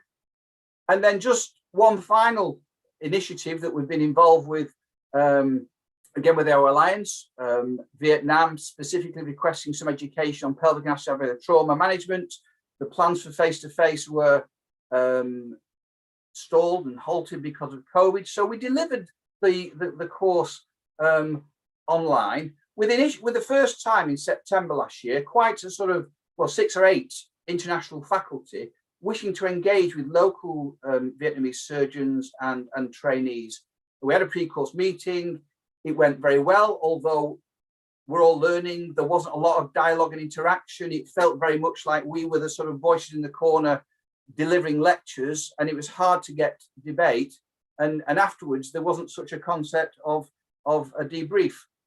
But then we did it again in March, and this was really interesting. In the space of 6 months, we had, first of all, decided, well, we'd found in our interactions that there was quite a committed Vietnamese faculty. So only myself and Ramesh Sen from India were the international participants. And with clever technology, we basically delivered a hybrid course, whereby we gave some talks. They had delegates in the room listening to lectures. They had breakout sessions where we were on a screen in the corner, but the local faculty led all the group discussions, and we were just asked to comment. And it felt very different. Now, I've never done anything like it before. It just felt it will not be a substitute for any subsequent visits, but the support that we were able to discuss with them was more about strategy advice in their country and how they could look at developing services. So it proved, I can only say from a distance, that we have given significant support, and the next step will be towards introducing audit and research measures. And then just one final, it might seem to be small, but I think it's significant, is with fundraising. So obviously people will all have their fundraising activities back in the UK. We delivered, and obviously WOC and AO Alliance have had long presence in Malawi, and I'd never heard of it, something called a Challenge Hound, but this year we actually did a virtual Manchester to Malawi bike ride. And the great thing about it is that not just us in the UK doing fundraising, we engaged with colleagues in Malawi who also participated. And in fact, we then engaged, we found that diaspora, Malawi residents throughout the world were doing bits on their bike and adding it to our running total. And in the space of a month, we raised, I think, over £10,000. Now, I'm not saying that's everybody's cup of tea, but if you want to get involved, it is possible to influence and support something at a distance. So in closing, I'm not saying distance support is a substitute for visits to a country and building relationships with colleagues. I do believe it's complementary.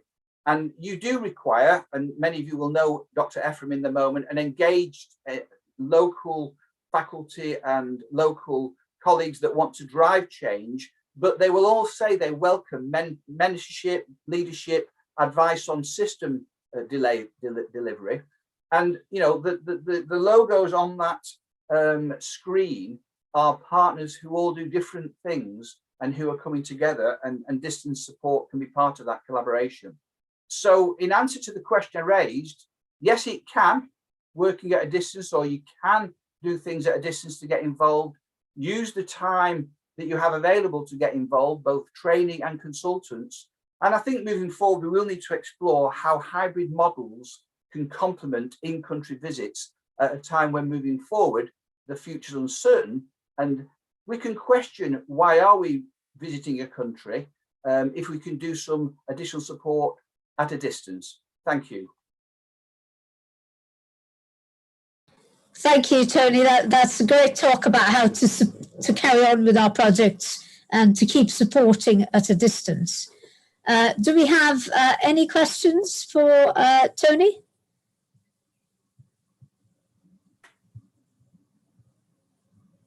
Okay, we don't have any questions at this time, Tony, but what we'll do is, if we keep an eye on the Q&A and the chat boxes, if you wouldn't mind answering any questions if they pop up, that would be absolutely great. Absolutely. Thank you, Victor. Thank you. Thank you. Okay, so I will introduce our next guest speaker, who has recorded his talk. Unfortunately, he can't be here to do it live, so if there are any questions at the end, then we will convey them to him. So Kyle James is a consultant orthopaedic surgeon working in Brighton, and he's very kindly recorded a talk for us about his time in Malawi. Good morning, everyone, and thank you for inviting me today to speak about my experiences in Malawi. And before I continue, I'm just going to turn off the video so you can see my screen fully.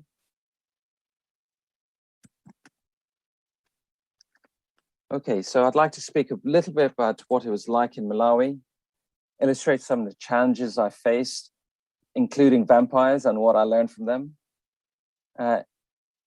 illustrate and describe some of the surgical cases I was involved in treating, and hopefully inspire and equip many of you to follow similar opportunities. And definitely, if you want to find out more, please do contact me by email. Malawi is a resource-poor country, and definitive orthopedic surgery is only available in its 4 central hospitals. 90% of the surgical or anesthetic workforce is provided by non-physician clinical officers. Fellowship opportunities in Malawi are available in Blantyre, either at the Beit Cure Hospital, which there's children's and adult orthopedics. Or across the road, there's Queen Elizabeth Central Hospital, where you can do an adult trauma fellowship with Dr. Bates. You can also do a fellowship in the capital city at Kamuzu Central Hospital. All the fellowship opportunities available in Malawi can be found at the Walk UK website. And if you want to go to a Cure hospital, do go to their website, to the Go portal. So now, what did I learn from my time in Malawi? Well, the Chichewa word for a foreigner is Azungu, and this translated means someone who comes and goes. And Malawi, like many African countries, has a relational culture. So integrating into relational culture can be a challenge when you're a visitor. So I would encourage you to make time for socializing outside of work to build these relationships. Communication in Malawi is also high context.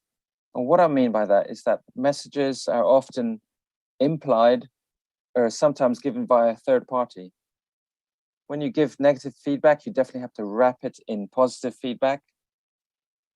And I would encourage you, if you're to give criticism, this should be done privately, softly, and definitely trying to avoid confrontation. And you should really try and follow the local hierarchy. So really, it's a supervisor that would be able to give negative feedback or criticism rather than a peer. So I would encourage you to take time to try and learn and understand the culture and environment of the place you're trying to visit or you want to work in. And remember, adapting to culture definitely takes time, and it'll often mean that you'll have to adapt personally if you're not from that same culture. But saying that, nothing can prepare you for vampires. And in 2017, newspapers and radio were reporting vampires in a nearby district. So I naturally went into work thinking this is a tabloid hoax until I started talking to the staff in the hospital. And it became clear that they were all very concerned about this. And then they explained to me that many of the rural communities still held these strong beliefs and superstitions. So what happened over the next 2-month period is, despite the police and government trying to dispel these rumors, there was increasing hysteria in the district. And mob attacks started to occur on people who were suspected of being these bloodsuckers. And in fact, many of the people targeted were either healthcare workers or people in the blood transfusion services that had blood-taking equipment. And this meant that many of the health centers or local NGOs in the district had to stop providing a service. And it actually took the president to visit the district before the situation calmed down. So I just remember that what I learned from this is that you really have to listen to local advice, because some aspects of culture will never be visible to us as a visitor. The social impact of disability is also different in Malawi. Many of the children and family that we treated at Cure Hospital explained that they were suffering prejudice or exclusion in their communities, and their disability was often seen as a curse. So at Cure, it was important not only to address the physical disability, but also help counter these negative beliefs in both the children and their family and their communities through counseling at the hospital and outreach counseling to their community.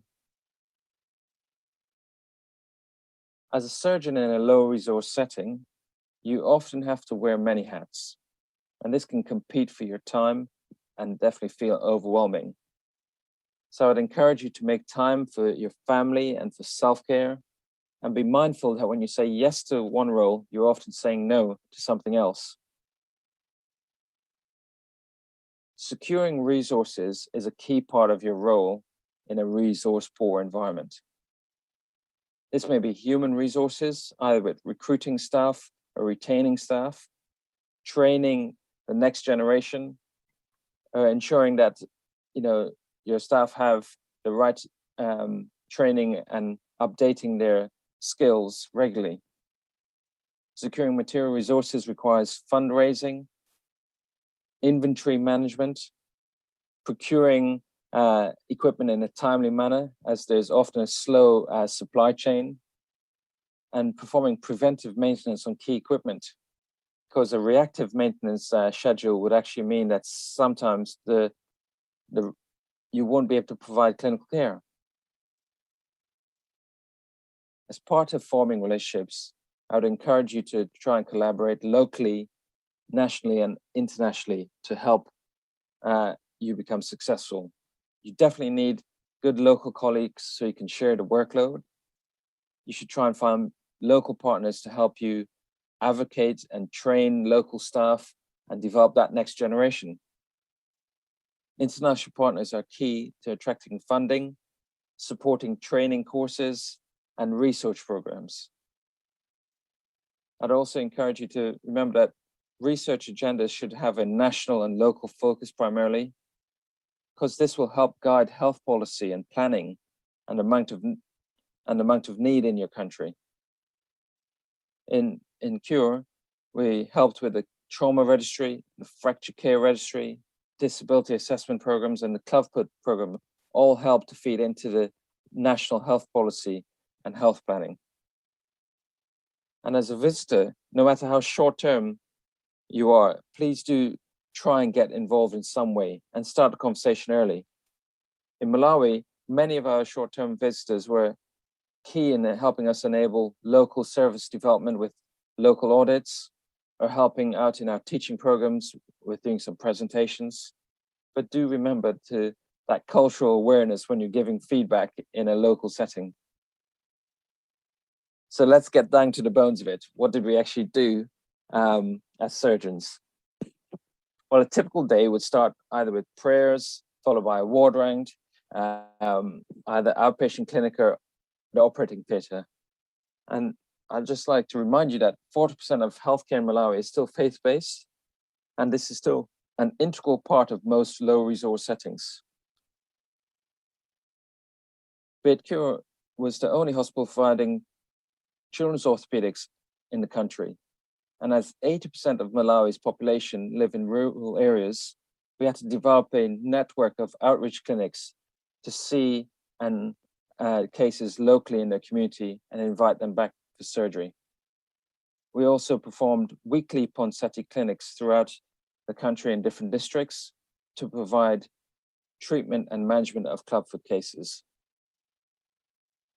The hospital also had a very small 8-bed private adult ward, which helped us perform joint arthroplasty and adult trauma and elective orthopedic surgery.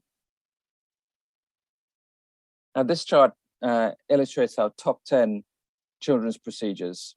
And you can see number 1 and 2 were either angular deformity corrections or limb reconstruction. And what I mean by this is that some of the angular deformities, genivalgus or varus, were quite severe. And you can see in this videos. Here's some more cases. This is a young lady with bilateral blouns. This other lady had hypophosphatemic rickets. This young man, the man in the video, had severe genivalgum due to epiphyseal dysplasia. You can see he had bilateral desiccated hips, and we need to use blade plates to correct his genivalgus. The other lady in the video had a blounce, which became a complex deformity due to a proximal tibial growth arrest. So many of these challenging cases require limb reconstruction techniques to correct. And I use a TSF frame to try and realign the mechanical axis of this young lady with the growth arrest and blounce and lengthen her also. But you can see she still has some in-toeing due to some compensatory femoral torsion. But she didn't want another operation after her axis was corrected, and she was very happy. This young lady with hypophosphatemic rickets, I used bilateral frames to try and correct her mechanical axis. And here you can see her alpha frames were removed. Untreated clubfoot is still very common. And we use the Elizarov frame to manage these clubfoot in adolescence. But hopefully our countrywide clubfoot program will help to reduce the amount of late presentation that we see. Burn contractures are extremely common in Malawi and was a large part of our work as well. And you can see the majority of burns tend to affect children and the upper limb. seeing these severe contractures was not unusual, and we had to use many of the plastic surgical reconstructive ladder to try and help treat these. Plastic surgical resources are even rarer than orthopedic, and that's why we're involved in treating many of these complex burns. And we use a variety of techniques. It could be Z-plasties or skin grafting, full thickness flaps. There may be some rotation flaps.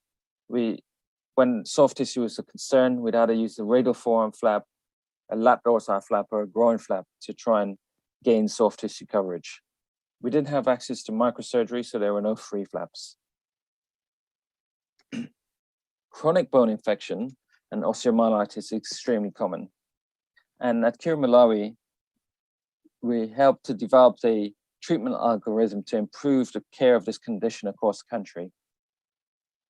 We know that removing the sequestrum before a structural involucrum is formed can create very challenging bone defects and complicate the treatment of infection, bone and joint infection, as you can see in this radius, which actually required free fibula grafting to allow healing.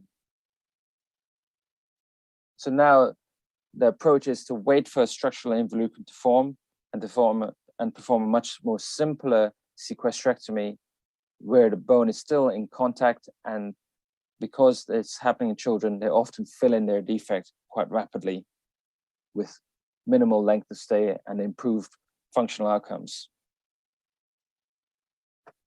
Congenital upper limb anomalies are also very common, and these can range from simple syndactyles or polydactyles to these more complex radial aplasia, where we had to do ulnar centralization. And you can see this. This is a child with a complex thumb duplication, where they had a triphalangeal thumb and the thumb was in the right plane. So we had to remove the non-functional digit and perform a policization procedure to get the thumb in the right plane. We used the extra skin to treat the syndactyles also. As you can imagine, cerebral palsy is still very common in Malawi, and many of the children and family who have cerebral palsy have little knowledge about how to manage a child with disability or what a disability is.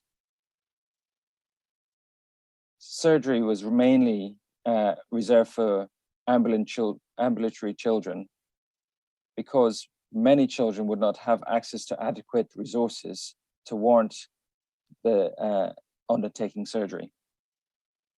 We also use alcohol instead of botulinum toxin for tone modification. Rare conditions such as osteogenesis imperfecta were frequently encountered. And this was because Bed Cure was the only hospital providing care for children with disabilities. Many of the conditions required surgical treatment due to lack of medical care. And we'd have to perform multiple osteotomies in osteogenesis imperfecta and manage these with rush rods and overlap them in the femur where possible to allow growing rod systems to be made. Trauma is still a major challenge in Malawi because of its poor road traffic and vehicle infrastructure, and the fact that there's no established trauma system in the country. There's no pre-hospital ambulance, and often transport to the nearest hospital is via that local Good Samaritan who stops and picks up the injured patient or casualties and takes them to the nearest district hospital. And these local district hospitals can just provide basic care such as open fracture debridement or maybe an X-fix. And then there's a delay for transfer to the central hospital where they can have definitive orthopedic care. And this is a photograph of one of the admission lists from a weekend on call at Queen's Hospital. And you can see there's an overwhelming amount of cases that require surgical intervention. Lots of these cases are delayed in presentation. There may be infection with these open fractures, and this does compromise the functional outcome. And you have to remember, majority of these patients are young, and they're also a self-selecting group of patients, because many of those borderline or extremist patients that you see in polytrauma will not actually survive. So I'd like to show some of the cases that we treated at Haiti, and this was a passenger involved in a road traffic incident. It actually occurred 4 days ago. It was a rollover mechanism, and the driver actually died at the scene of the accident. Because this man worked for a company with health insurance, they were able to organize transfer to a hospital. But when he arrived at our hospital, he had a HP of 6, he was tachycardic and had low blood pressure, and the chest x-ray showed that he had a pneumothorax, which was undiagnosed. So we had to put a chest drain in, transfuse him. We then decided to take him to theatre to debride the open fractures. And in fact, I decided on opting to treat the open fracture with a plate and nail, and then we would transfer him into a nearby hospital where there was intensive care. They then returned a week later, after the second hit was over, for us to then put on an X-fix on the open tibia and plate the upper limb injuries. This was another case of a lady who was 2 days following a road traffic accident, and this was an unrestrained front street passenger, also with a polytrauma. When they came to hospital, they had a closed segmental femur fracture, a wrist fracture, a pilon fracture, but on examination, they had a tender abdomen with a low blood pressure and tachycardia. And we did an ultrasound which showed there was a splenic rupture. She also had to be transferred to a nearby hospital where they underwent a laparotomy, and actually went to ICU, where we put on skeletal traction. And then she developed ARDS. And 2 weeks later, she was then able to return for us to do definitive management of her injuries with a femoral nailing, X-fix for the tibia, and a wrist plate. With all the workload involved in trauma, you can see there's a lot of neglected late presenting trauma. And it was pretty common for us to see delayed presentations of elbow dislocations in children, or in fact, complications of conservative management. And you can see this young man had a femoral fracture managed with traction, and you can see the degree of overlap. And when he came to us, he was unable to move that left hip because the proximal femur was impinging on the pelvis, and we had to excise that large fragment of bone and transfer the trochanter back to his remodeled area.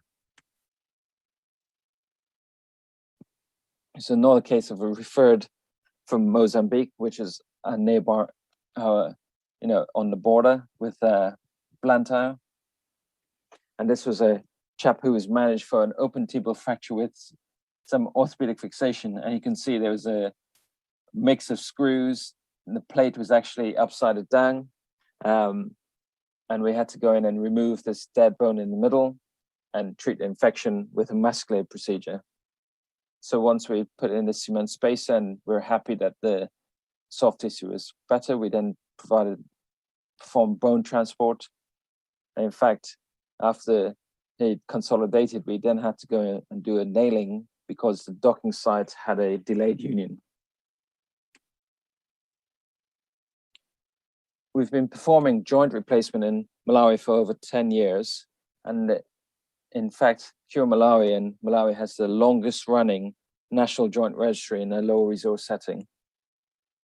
You can see that many of the cases that we treated were challenging with significant bone defects, because patients often had to wait a long time to fundraise to actually afford this surgery. But despite all this, you can see we have excellent survival figures with 98% survival at 10 years. The other challenge to joint replacement is that in hip arthroplasty, 20% of the population had HIV, and 2% of knee arthroplasty had HIV. So really, I want to summarize and just say that if you're planning to work in a low resource setting, I'd encourage you to spend a lot of time planning this trip. Get to form relationships with colleagues who can support you in your various roles. Find out about the culture and be aware of how you will need to adapt to fit into the culture. Make time for self-care and make time to study on how to deal with these complex conditions that you will see and treat. If you're going on a visit, either short-term or long-term, do plan to support local education and research programs and be culturally aware when you give feedback. Now, if it comes to deciding between short or long-term, I think it would be a good idea to have an initial short visit before taking on a long-term role, so you can really get to know that culture, find out about where you'd like to live and work with your family. I hope this has been a interesting talk, and I'd just like to finish with showing you some of the resources that you may need to use when you go to such a setting, so you can treat many of the challenging conditions you see. So here's some of the reading material. I'd say limb reconstruction on the right is quite important. You'll definitely have to do some more challenging plastic surgical cases, so having plastic resources is important. And using resources from colleagues who deal with it through WhatsApp, or going to courses that are geared for low resource settings is important. Some of the cultural planning, definitely look to see what resources there are to support you and how to adapt to that culture. Well, thank you so much for inviting me today, and hope that was good. And definitely, if you need to ask any questions, do feel free to email me. So that was Kyle there with a really fascinating talk about his time in Malawi. Unfortunately, Kyle isn't present with us live, but if you have any questions, please let us know and we'll send them to him. So we're now coming to the what I think is a really, really exciting part of the conference, which is the trainee forum. And I hope that the trainees and the medical students out there are listening in to see how you can get involved if you're interested. So I'm now going to hand over to Dan Yeomans, who will share this part. Good afternoon, everybody. That's an absolutely fantastic morning of talks, and I hope you've all enjoyed it. I certainly have. This is the trainee section of the day. It's a really exciting time for trainees in the overseas orthopaedic community. I frequently get contacted by junior trainees for how to get involved. And if you're on this call, that's the start to hear what other people have done, to hear about opportunities that are available to you. And I'd like to also take this opportunity to direct you to the WOC website, where you can join onto the newsletter, and also read about the projects and how to get involved and who to contact. There is also a trainee committee of WOC, and if you are interested in getting involved more in that, please do get in touch.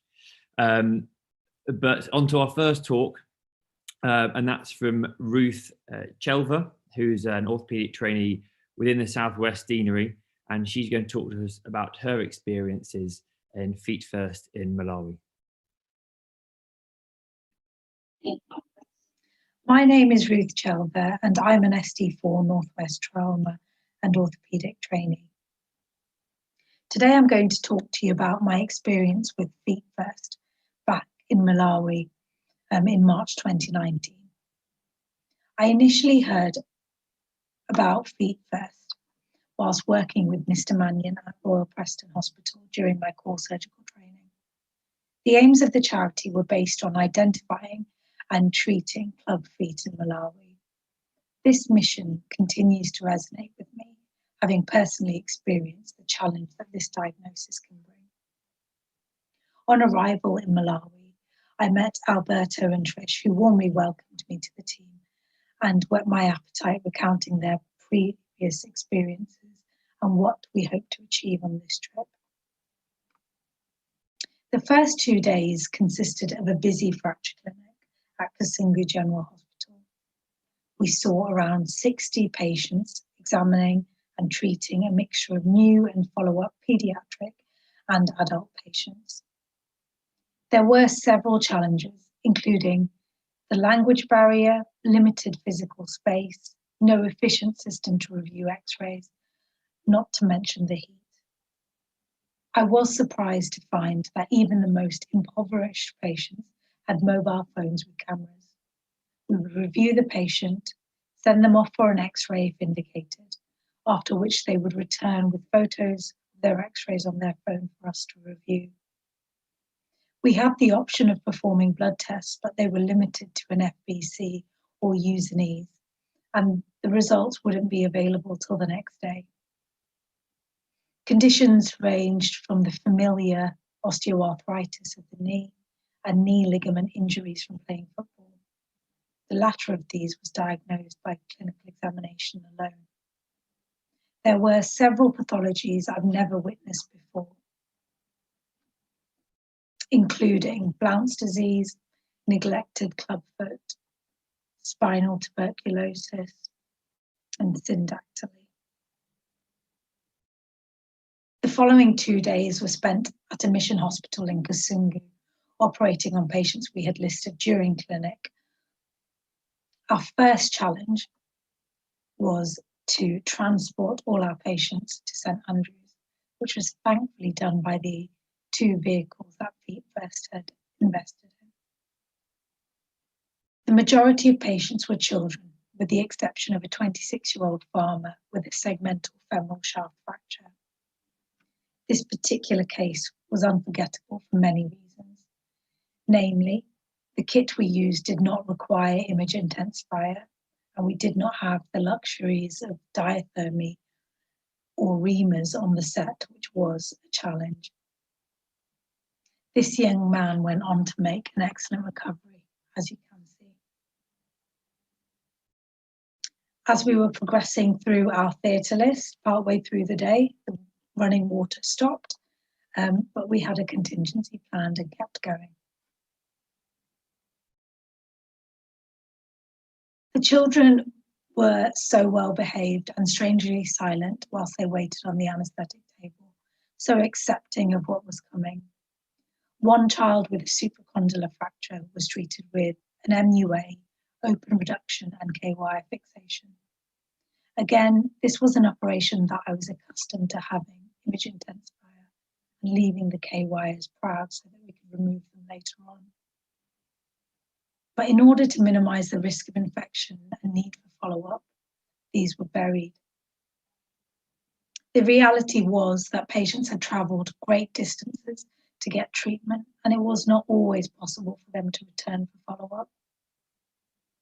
My particular highlight was assisting in the correction of a neglected CTEV, seeing an Achilles tenotomy and a tibialis anterior tendon transfer. Working without the aid of image intensifier was something I struggled with, and highlighted that our training alone wouldn't prepare us for being effective in these situations.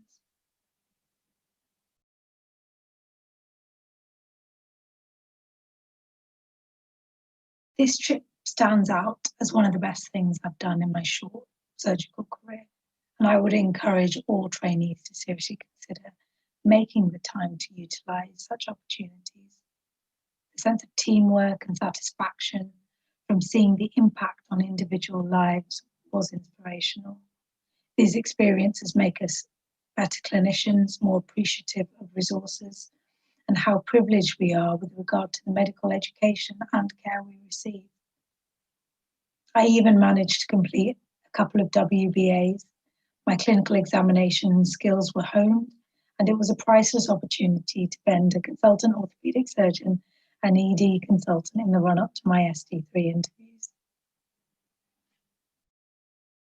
Many thanks to this wonderful team, especially Mr. Mannion, Alberto, and Trish. The invitation and very warm welcome to the team led to this unforgettable experience.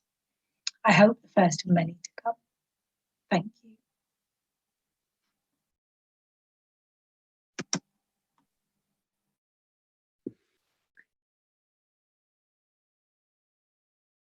So thank you very much, Ruth. That was great to hear about your experiences in Malawi with Alberto, Trish and Steve.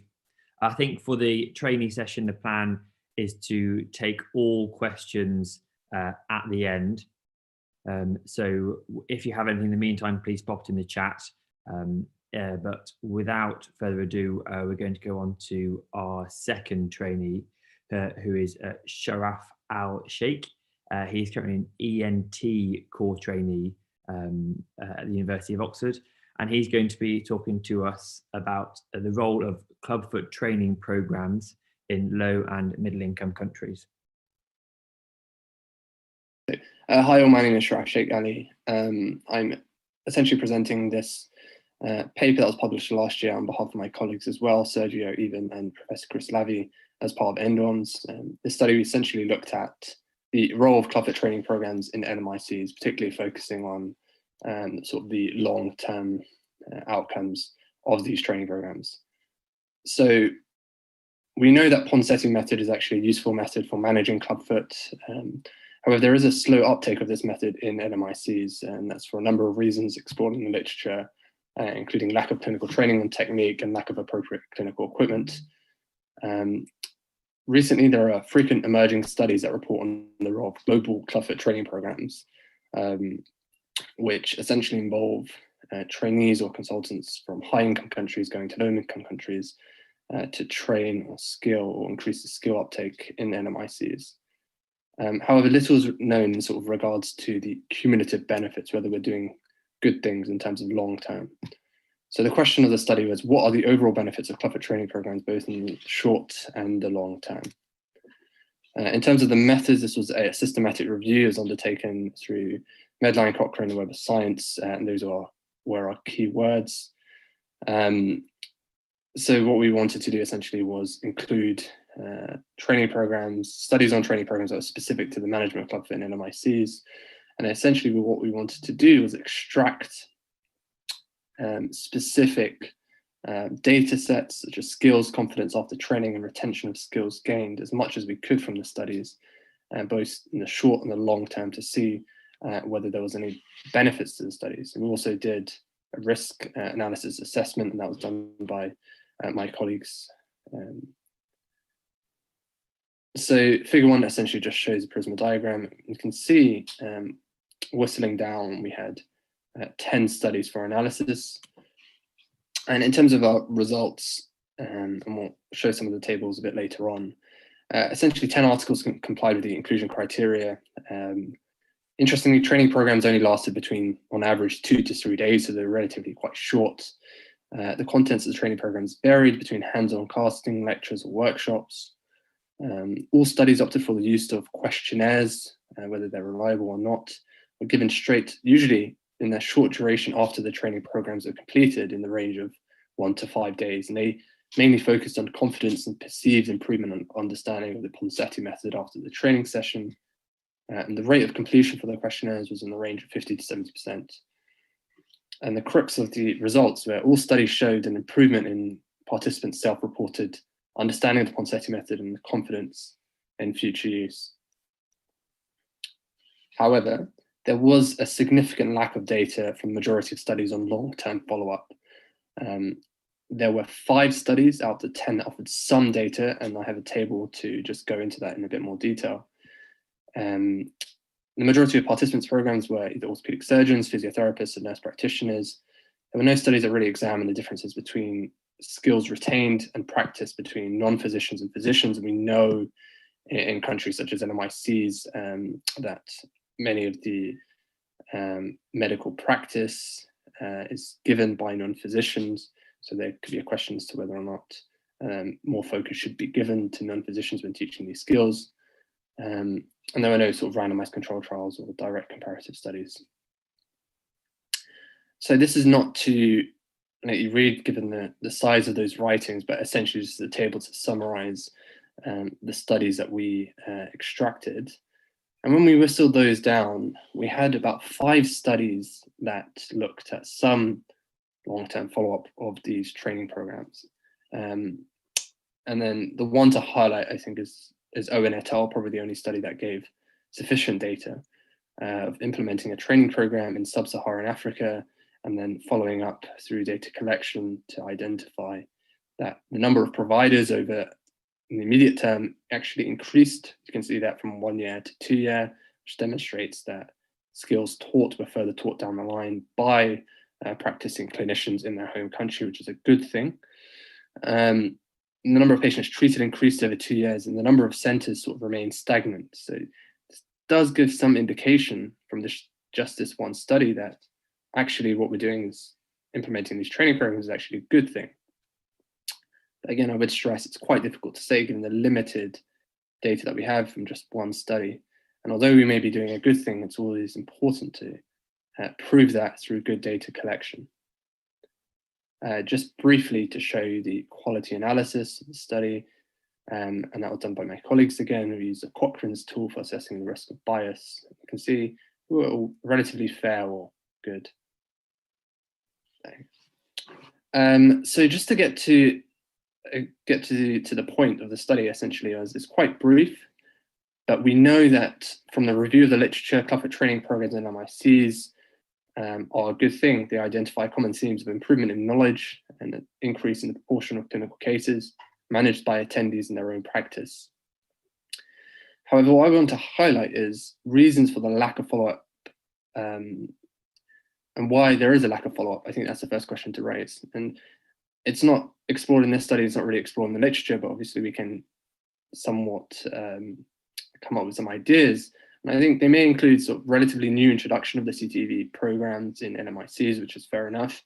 It's again something to consider. Maybe we can, in future training programs, consider how we're going to do good data collection to prove what we're doing is a good thing. Difficulties in following up a program due to the change of personnel, loss of contact, lack of sufficient program funding to allow further studies to evaluate outcomes, which I think we can suggest is that if we are going to implement a training program in a lower middle income country over a 2 to 3 day period and collect data through perceived, rather, I guess, subjective questionnaires, we do have to consider, as with all global surgery or global health projects, the long-term sort of impacts of implementing said training programs, and the way that we can prove that this is actually a good thing through good data collection. And how would we do that? To summarize, I think the best way of collecting long-term follow-up data is to foster long-term collaboration and partnership between institutions. And that's sort of the best way. So the institutions in high-income countries and low-income countries, in order to make sure that good data is carried out, collected, and that we can adapt and change the training programs to suit the host country through good data collection that's received back to us on what we're trying to implement. And that's, I think you can all agree, the best way of moving forwards. So to summarize, the present study highlights that training programs are a good thing. However, the studies don't show good follow-up data. It's really important to have those follow-up data because we cannot just objectively say that this is a good thing in the long term without knowing, and fostering long-term collaborations between institutions, I think, is the best way of going forward. Limitations of the study include the small sample size and the lack of current training programs and studies, anyway, in the literature. And again, this could be because of the recent implementation of training programs in LMICs. And I guess the take-home message is, if anyone is implementing training programs in LMICs, regardless of what is being taught, consideration of how long-term data, 2 years, 3 years, 5 years, 10 years down the line, is going to be collected, presumably by the host organization, organized by the host organization, really needs to be considered before going ahead with such programs. I think that's maybe the crux of the message that we're trying to give out. And then just to leave you with one one take-home message, I guess, or two. The Africa Clubfoot Training Initiative, which is led by Professor Chris Lavey at NDOMS, which essentially aims to do that, fostering long-term collaborations between institutions, identifying ways in which we can react and support host institutions in supplementing and improving their knowledge, their skill sets in order to bridge the gap between LMICs and high-income countries in managing clubfoot. Thank you very much for your time. I'd love to take, hopefully I'll be on the live stream to take any questions, and thanks for listening to this talk.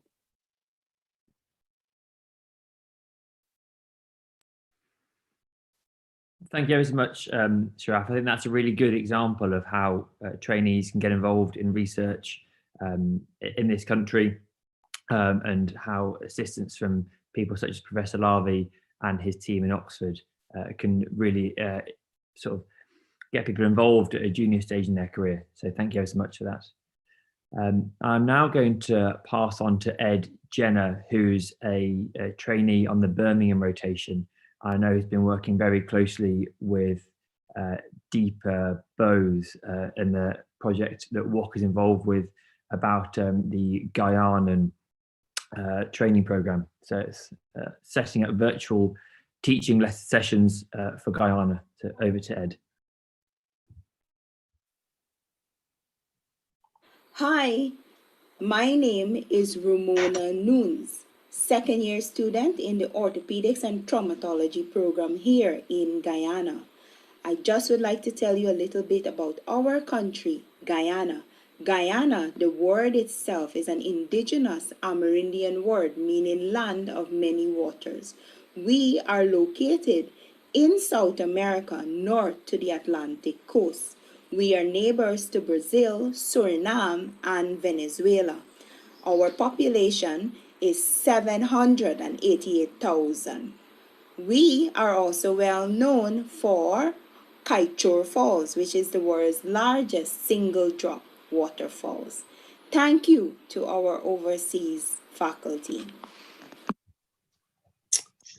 So thank you very much to Ramona there. My name's Ed Jenner. I'm one of the orthopaedic registrars on the Birmingham rotation, and alongside Rosie Wall and Miss Bose, we help to coordinate the Guyana educational programme. We started this in August 2019 on a background of Miss Bose developing a curriculum for a master's orthopaedics programme with the Guyana residents back in 2016 into 2017. Due to the limited capacity in terms of the number of consultants and the range of orthopaedic procedures that's performed in Guyana, it was felt that it would be beneficial to support the educational programme of the residents with some overseas expertise, and that's what we help do. So what we actually do is we use Zoom as our main form of communication. We do 2 sessions per month, one of which is a seminar. It's run by a subspecialty consultant from the UK, and pre-preparation is sent prior to the teaching session about 1 week before, and it's usually in the form of 3 to 4 papers or guidelines relevant to the topic. We've recently introduced a clinical examination session with Mr. Faisal Ali running that, who is Guyana native, and actually, despite perhaps some questions on our part whether this would actually work, it's proved to be a real hit, and that's something we'll move on to later. But we feel that it's been a really beneficial program for us, and we're glad to say that the feedback's been generally very positive. We've learned a lot along the way in terms of how to make the best of the sessions. Some things seem fairly obvious and we probably should have realised earlier on, but something as simple as running a teaching programme across the Atlantic Ocean means we have to deal with time zones. So typically it starts between 6 and 8 p.m. here in the UK, which makes it their afternoon in Guyana, which means people have finished their ward round. Just like many of the orthopaedic training programme teaching runs here, it's afternoon sessions. Something else to consider is the facilities and or lack thereof in the country that you're providing the teaching with. So a lot of the guys in Guyana actually use their phones to watch our presentations. And of course, when there's too much text on a presentation, it doesn't work usually, let alone if you're watching it on an iPhone. Just recently, we had an issue because they had a lack of electricity supply in Guyana. And so a few of the residents were literally sat in their cars with their engines on to charge their phone at the time in order to take part in the teaching. And it sort of goes without saying, along the same lines, in terms of the internet access, these guys are using their phones and their data. So filling slides with high quality images or even videos just doesn't work, and you end up buffering for a long time, and that disturbs the teaching. And finally, something that we've really learned works well to facilitate that community feel despite the distance between us is the use of WhatsApp, just like many of us do within our teams on the wards and in theatre. The use of WhatsApp really has meant that we can interact really well with the residents on a daily basis. It facilitates discussion, and it's something we'd really encourage in anybody else engaging in a similar programme. Also, the practicalities of keeping a session interactive over Zoom. As many of us have faced challenges with COVID, trying to deliver teaching over Zoom, some things that we've really noted are prep is key. So for both Mr. Ali's examination sessions and the sessions that the other consultants deliver in subspecialty areas, the preparation that the Guyanese residents do really does mean that they can interact and answer questions and ask questions of the experts. We regularly encourage the residents to put their video on, at least at the beginning. Now, this does use up bandwidth, so we found that leaving videos on the whole way through often slows the presentation, so that doesn't work, but at least a brief hello, and during case-based discussions, videos on so people can interact more easily. Always having your name on the screen helps the consultant delivering the session to direct questions. And of course, these are students that they may only meet once or twice the times that they deliver their lecture to them. So having the names on the screen really means that they can encourage participation of the students. And that's key, really. It's what makes the sessions run well, and what makes the sessions most enjoyable is the ability of the Guyanese residents to ask questions of the lead. And here's some of the feedback we've received from our residents. Thank you to our UK faculty.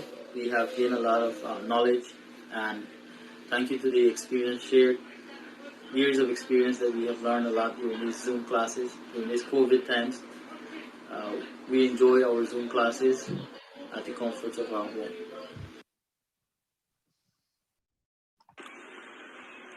The online sessions have been above my expectations. We have only been in contact with the best in the field.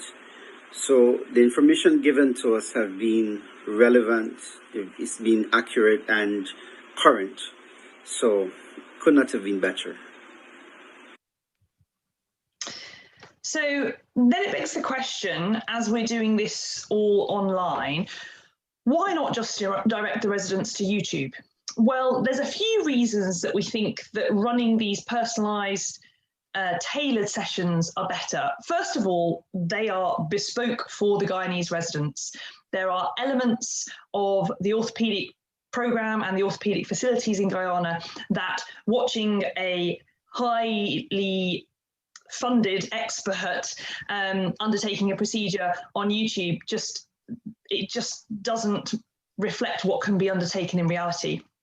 Also, that level of interaction means that the level of knowledge that is currently held in Guyana can be addressed more specifically, which makes the sessions much more interesting and fun. It generates lots of discussion, and importantly, we generate lots of ideas on both sides. It demonstrates areas that things can be improved and ways we can adjust our practice for both us and the guys in Guyana. So that's why we feel this tailored approach really helps.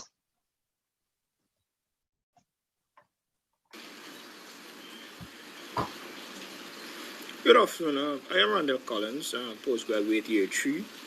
Being Guyana are very appreciative of the classes. It allows us a chance to consolidate our knowledge, and there is an opportunity to compare and contrast the methods of treatment here in Guyana with that in the UK.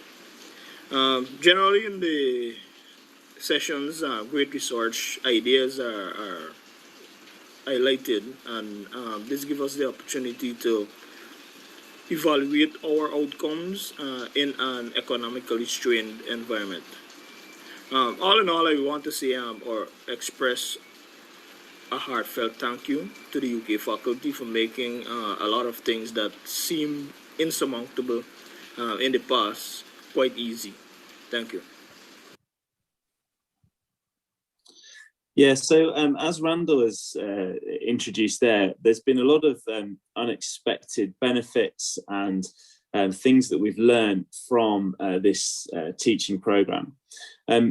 The first has been that there's been increased interaction between residents in Ghana who are actually commonly quite widely distributed at hospitals throughout the country with limited communication and certainly limited opportunity to meet up. So this regular teaching provides the Ghanese residents with a good opportunity to interact and discuss ideas, discuss things that are going on, and provides a good sort of social resource. And then also, as Randall said, we've generated so many research and audit ideas from discussions around the teaching we've had, leading to areas of interest or areas that need to be addressed in terms of audit within Ghana.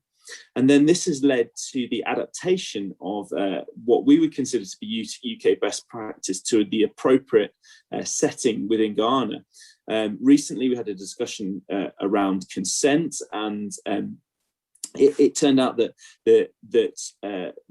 the residents were not typically using any form of mental capacity assessment other than an informal one at the bedside prior to consenting patients. And so we discussed our own experience using things like the AMTS and the Mental Capacity Act from 2005 to assess patients. And that's something that they were very interested in integrating into their current practice. And then another thing that was really interesting was open fractures, where we've obviously got very great familiarity with our BOSE guidelines and the timeframes that are involved in BOSE guidelines.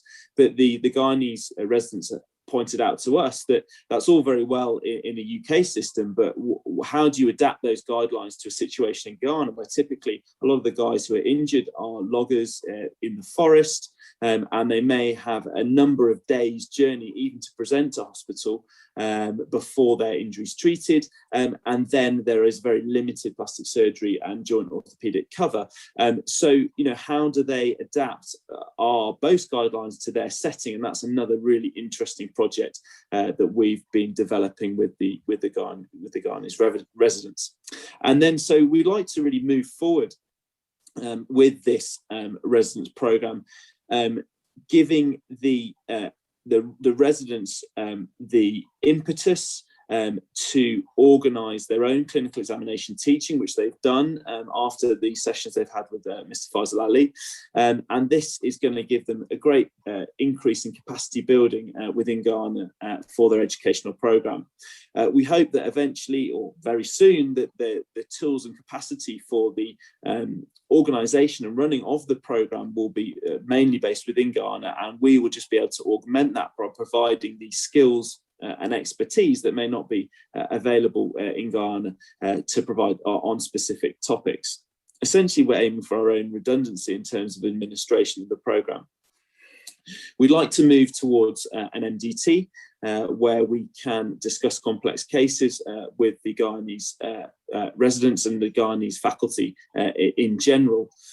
And then I think what we'd like to really like to do in a more general sense through WOC is to provide a centralised educational resource and database that's quality assured through WOC that provides a blueprint and a resource for anyone else who is going to develop an educational program with another country, and using the experiences that so many other people at this meeting have in Ethiopia, particularly, and other countries, getting that resource centralized, getting that resource quality assured, and really moving forward these educational links with other countries in the best possible manner. Because I can speak personally, I found this an extremely enjoyable and valuable experience, and I feel I've learned a huge amount from this, and it's been great to really foster these links with Ghana.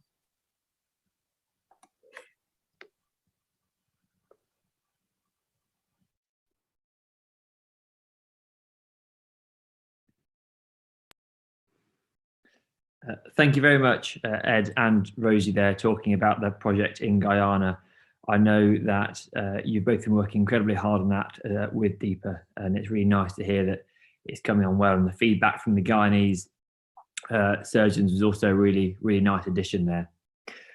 Moving on to our final talk now from the trainee perspective, Matthew Aranuti, I'm very sorry, you have to correct me if I'm wrong. He is talking to us live today about Humanitarian Orthopaedics, a foundation doctor's perspective. So over to you, Matthew. Hi, thanks very much, Dan. Right, I'll just try and share my screen and see if this works. Can everybody see that there? Right. So yeah, good afternoon. My name is Matthew Arnuti. I'm currently a master's student at the University of Exeter and a visiting graduate student at the programme in Global Surgery and Social Change at Harvard. And I'm due to start my core training in October. And my talk's going to be centred on a 2-week surgical mission shadowing Mr. Steve Mannion and the Feet First worldwide charity back in 2019 in Malawi. Just to mention this now, it will become relevant later on when we get to cases. An adult patient's face is visible post-operatively. I just wanted to assure everyone that permission for use of the images had been gained formally from the patients, and the image that the patient's identifiable in is actually up on the charity Facebook page as well, so it's all aware of that. Just to start, why I kind of became interested in global surgery and orthopaedics. So the Lancet Commission, as I'm sure everyone's aware of, on global surgery was published during my 3rd year of medical school, revealed some quite concerning figures, as you can see. And this directed me to look a bit more into the world of global health, and that's where my interest started. And with regards to my passion for orthopaedics, I guess it stems primarily from personal experience, having sustained a fibula and Lisfranc fracture and then ruptured my ACL all during my time at med school. Orthopaedic surgeons were so frequently putting me back on my feet, it was hard not to see just how great of a specialty it is. And so Ruth has provided a bit of background on the charity already, which is great, so I won't spend too long here. But as she mentioned, the focus is on providing care for Talipes equinovarus, which is clubfoot, through treatment and educational initiatives. It's the most common structural birth defect in the world, and 90% of cases occur in LMICs. And if neglected, surgical correction is the only option available to those patients. And a bit about Malawi. Again, we heard from Mr. James earlier about Malawi. It's a small landlocked country with a GDP of about $400. And of its 19.6 million citizens, 80% are employed in the agricultural sector. Therefore, both the nation and its population depend heavily on their physical health.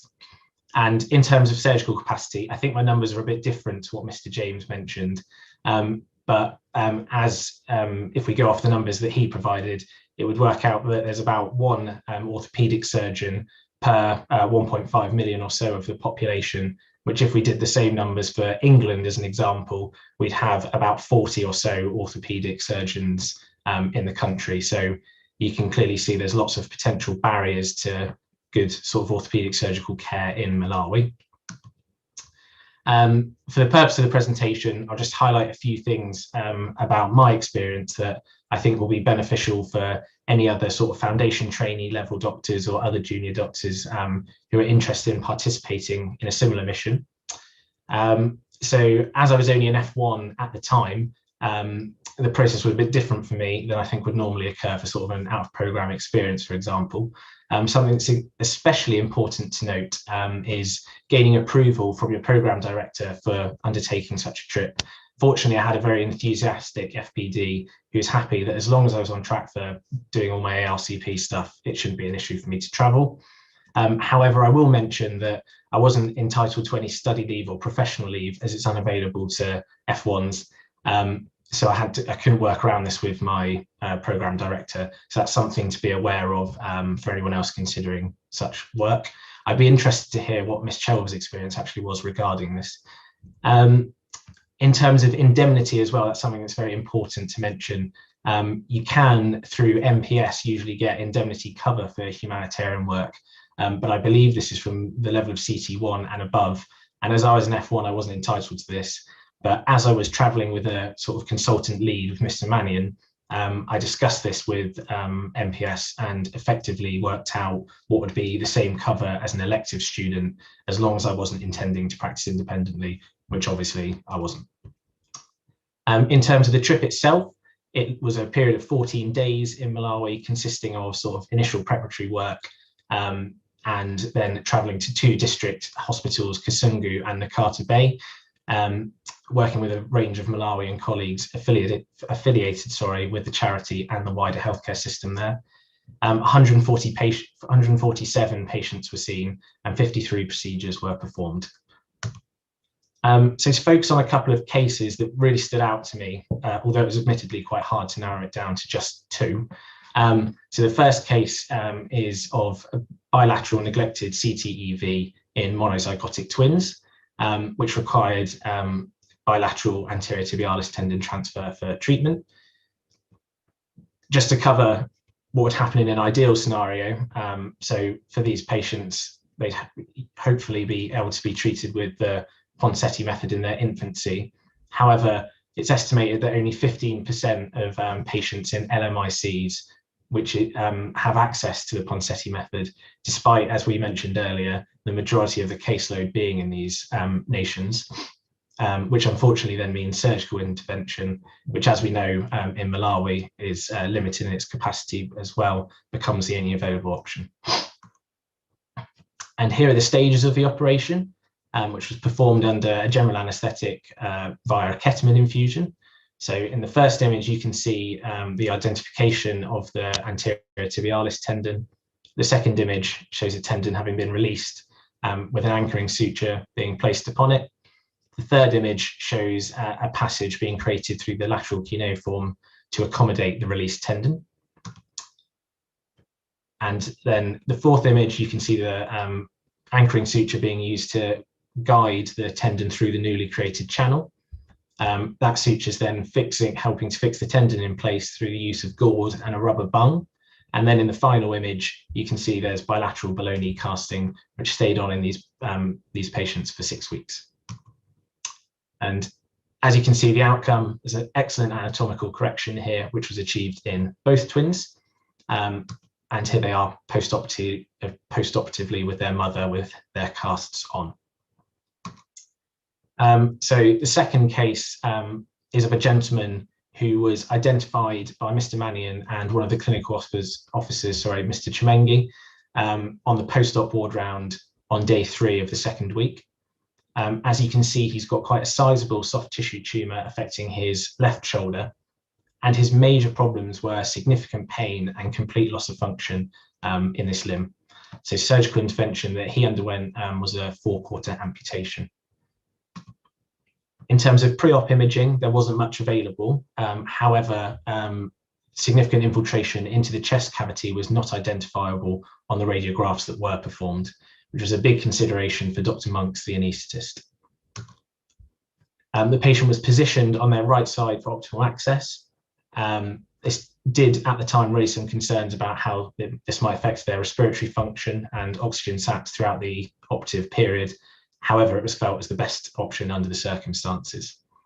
And then here are some operative images for the procedure as is. There was quite a lot of intraoperative oozing. However, no significant bleeding was encountered during the procedure. However, the patient was required 2 units of blood to be transfused, which are actually both the units in the hospital at the time. This was partly due to him having a low hemoglobin preoperatively, as well as the oozing encountered. And here's probably the most, and here are the deep layers that have been closed, and the patient with the dressing on at the end of the procedure. And I think these are the most important pictures pertaining to this case. As you can see, the patient being followed up in clinic, where there's clearly a colossal difference, notably in his demeanour, which was certainly very different on the ward. This has made a huge difference to this patient's life. As to why I focused on these cases, the first is obviously a shining example of what the charity seeks to achieve. and the second is simply a very significant pathology and operative procedure. What they both do, though, is demonstrate the huge difference that can and needs to be made in LMICs through trauma and orthopaedic surgical capacity building. This is particularly relevant in the context of Malawi, which, as we discussed, is heavily dependent on agriculture and physical labour, therefore. And the outcomes will enable both the twins to participate fully in their society, the same being said for the gentleman who is now in substantially less pain and has less impairment to his function. In terms of my major personal reflections, this experience reinforced just how integral the MDT is, not only for patient care, but also for the success of initiatives such as this one, requiring in essence a global MDT approach. And additionally, that the Feet First model embodies what a long-lasting initiative should look like, based on a nation's need and containing substantial training elements. Briefly, just to highlight what is out there for trainees. So attending conferences and networking, I think, is really important. By networking, what I mean is, as both Mr. Mannion and Dr. Joseph will attest to, I'm sure, is just finding mentors whom you can sort of pester and learn as much as possible about in how to follow in their very impressive footsteps and sort of get involved in this sort of work. Collaborations and research is something I've had the opportunity to get more involved with this year, and I'd be happy to discuss this further with anyone afterwards. And then obviously lots of organisations and partnerships which have been discussed today. They're a brilliant research sort of opportunity for further practical involvement, and I really encourage people to get involved if they can. And my final slide, I'd just like to highlight the importance of pursuing this work to the highest standard that we can through following good practice and being aware of the literature that's out there. So the primary benefits of partnership work with LMICs are obviously centred on supporting patients, health professionals and health systems of those partner nations. However, significant secondary benefits do exist, and these are recognised by all 4 home nations, with overwhelming support existing in terms of official sort of government documents and legislation for guidance and policy, with both HEE and the Academy of Medical Royal Colleges supporting trainees undertaking overseas work as well. Furthermore, the academic evidence is getting more and more prevalent for benefits, and strategic short-term missions and longer out-of-programme experiences are recognised as the most effective methods for this work. And hopefully these sorts of initiatives will be seen as the norm for healthcare workers' careers and not the exception. And I suppose the purpose of me raising these points is to encourage everyone, particularly the more junior of us looking to become involved, to conduct this sort of work in the most ethical and appropriate manner possible, being mindful of the potential pitfalls. We must be careful not to end up disempowering the communities that we're intending to help, whilst also adhering to the Lancet Commission's recommendations for long-term demand-driven commitments, working collectively towards helping address the global development goals through our shared interest in orthopaedic surgery. And here are some resources for people who are interested. Again, I'm happy to send these on. And then just thank you to the Feet First team and all the patients that let me be involved in their care. And that's the end.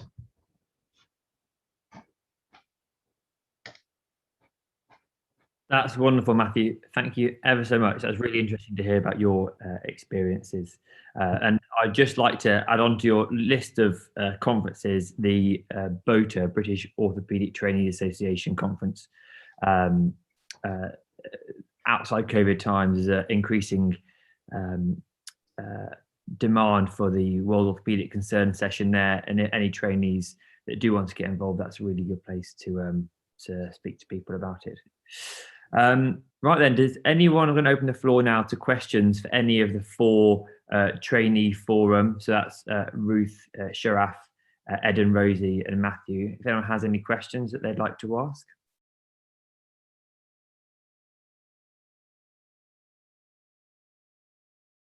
No, there's nothing in the chat either.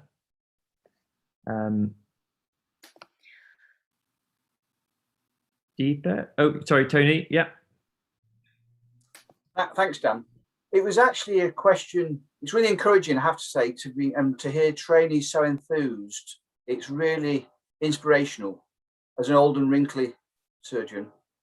But to all the panelists, you're all at different stages of your career. Would you make any recommendations as when you think it's most appropriate for a trainee to become involved in this overseas work?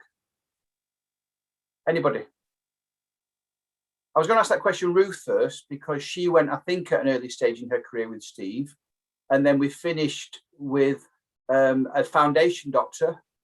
Any thoughts or any comments on what people think about being involved at any particular stage of your career? Well, I think I went as a core, well, I'd finished core training and I was applying for ST3 jobs, which I thought was a brilliant time to go. You had orthopedic knowledge. I'd done a themed track in orthopedics, so I had a good basis. And even then, going over and watching the operations and assisting in them, a lot of them weren't the normal ones that we perform, or just getting used to operating without image intensifier and key things like that we take for granted was a real eye-opener. So I thought when I went was a really great opportunity. I would also say probably towards the end of training, once you've kind of mastered the basics over here, and then go on to expand your knowledge before you become a consultant, I think also would be really beneficial as a fellowship, maybe. I asked a question because I know Jed Byrne from Health Education England makes the point that junior people going is not a problem, because actually what you come to realise is you know far more about how to support colleagues working as teams, personal factors and personal skill issues. You may not be the most competent surgeon, but you can take so much to help teams to work together.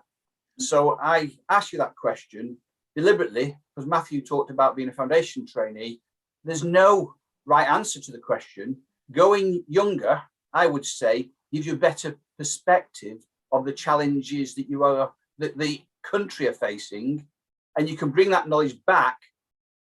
We always get talked about as a high income country and a high resource country. You know that most of the arguments you hear are about getting resources for our operating theatre and equipment. Anyway, thank you. I thank you for the answer. And just keep going for it, guys. Very good. I agree. From anything from medical students upwards, that counts as trainees in my eyes. Absolutely. Yeah. Okay. Any more questions at all? Steve's got his hand up. Yeah, I've got my hand up as well. Thank you. Sorry. Michelle, there you go. I do apologise. Right, Michelle, do you want to go first? Thank you. So I'm really inspired to hear the juniors who've spoken today.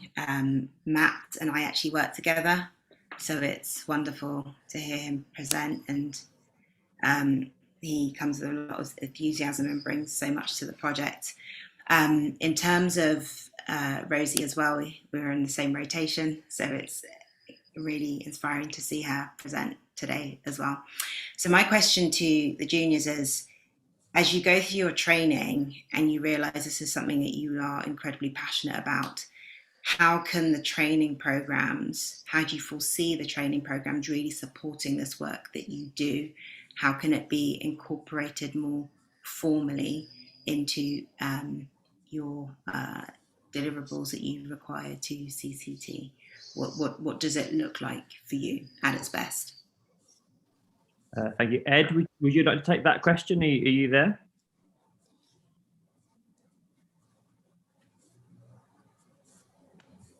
Can you hear me now? Yeah. Yeah. Great.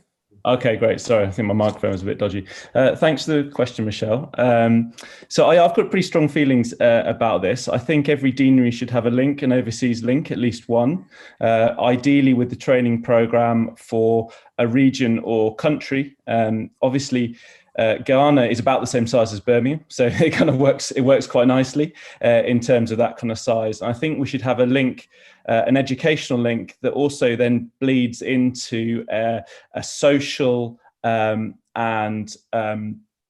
a kind of social communication link, and that's the thing that we've found really valuable. So I think it should be integrated in the educational program, that we have an educational program for our specific learning for the UK, and then we should be linked with another country overseas and linked to their educational program to both support delivery for specialities, subspecialties and expertise that are not available in that country. And in the case of Ghana, simply just to support the fact that there's just not very many orthopaedic surgeons, and it's a bit onerous to have to do, one or two teaching sessions a month for each consultant. Just a lot of work to do. Yeah, that's the way I would see it working, and I think that should just become standard for every deanery. Yeah. Thank you. Would anyone else like to add anything? Sharaf or Matt? I guess just in terms of my personal experience, having gone when I was only in F1, it would be brilliant if sort of study leave periods were available to be used for things like this in an ideal world. However, I do sort of understand the constraints of the programs and what is and isn't appropriate for us to do as trainees. But I think that's kind of what I'd hope to be sort of available to us as the more junior side of things, as long as it's in an appropriate sort of scenario. I was very lucky to be able to shadow Mr. Mannion, who's obviously a very experienced consultant with this sort of work. I think if people are looking to do things a bit more independently, then stuff might not be quite so as appropriate in terms of that side of things. But yeah, be interested to hear what other people think. I know Deep has worked hard with the SAC, so now their guidance is that study leave should be granted for overseas visits. Yeah, that's right. So a couple of years ago, we did produce a document for the SAC guidance to TPDs on granting study leave for overseas work. And there are obviously, as previous speakers have said, there are bits of the curriculum that you can fulfill while you're there. So you can do WBAs out there, and there are lots of ways to actually keep following your curriculum whilst you're out there as well. I'll just come in there if I can. It was great to have both Ruth and Matthew on the Feet First teams. They contributed a lot. They really helped the project visits. Feet First visits suit junior trainees well because it's so highly supervised by myself. There have to be sensitivities. It's important to tailor your visit to your training level. The Feet First, it can be suitable to very low level trainees. The more senior trainees, then we can probably have a bit more hands-on, a bit not quite such need for direct one-to-one supervision all the time. You've got to be sensitive to the fact that there may be local trainees, national trainees present as well, and they should also have priority. World Orthopaedic Concern are happy to help facilitate these project visits and participation in this work as best we can. Our capacity is limited. It's difficult to have more than one trainee, for example, on one of my visits because the operating theatre gets too crowded. But the opportunities are there if you wish to take advantage of them. And it's great to see Ruth and Matthew still involved and now interested in this type of work. Thanks again. Thank you, Steve. Jonathan, do you have your hand raised? Okay. Yeah, thanks very much, Dan. I think my photograph's been blocked, so that's fine. So I'll be voice only. I'm very keen to encourage trainees to take part at all levels, and certainly some of the trainees who've gone on our teaching trips have even given some of the teaching sessions on say anatomy or say anatomy of the hand or something like that, and the trainees of the local country sometimes listen a bit more keenly because they've got one of them who is teaching them. Just to pass on that I brought up the issue of out of program experience for basically for a 1 week or 5 weeks grace. And what we're trying to do for the BSSH, I brought this up at council the other day, and really is to just get a standard letter, which will be a BSSH approved letter, which trainees can give to their program director to in support of the application for special leave or professional leave for 1 week to be able to go and attend some of these training opportunities. So obviously we're not going to get a national letter on that, but I think it might be something that WOC could consider, or another society. Interested for comments, feedback. That's a great idea. Certainly in the 7 deanery, we haven't had any problems with our training program director. I don't know if any of the other trainees on the call have had issues getting study leave granted for overseas visits. I've not tried yet because I did it while I was on a year out. I hope to, so I'll keep you posted. Yeah, no, I think a generic letter is a very good idea, and it's certainly something that we could consider from WOC as well as BSSH. Absolutely. Yeah, absolutely. It's a great idea, actually. Yeah. Okay. Thanks very much. Okay, good. And Tony, do you have a question? It was really final comment and challenge to my consultant colleague on the call. With such enthusiasm from our trainees, I think this is our opportunity to make the point to any heads of training and deaneries that are not supportive, that we should be encouraging them to embrace this global agenda. And I know our TPD has been very supportive in the Northwest. It's difficult as a trainee to challenge your TPD, but please, via BOTA and our WOC training committee, bring those concerns to us. Deepa is a very influential person with the SAC and the BOA, and WOC can take it forward on your behalf. We want to, and it's aligned with Health Education England's global exchange agenda. Absolutely, yeah. Do contact us if you need to. Very happy to support you.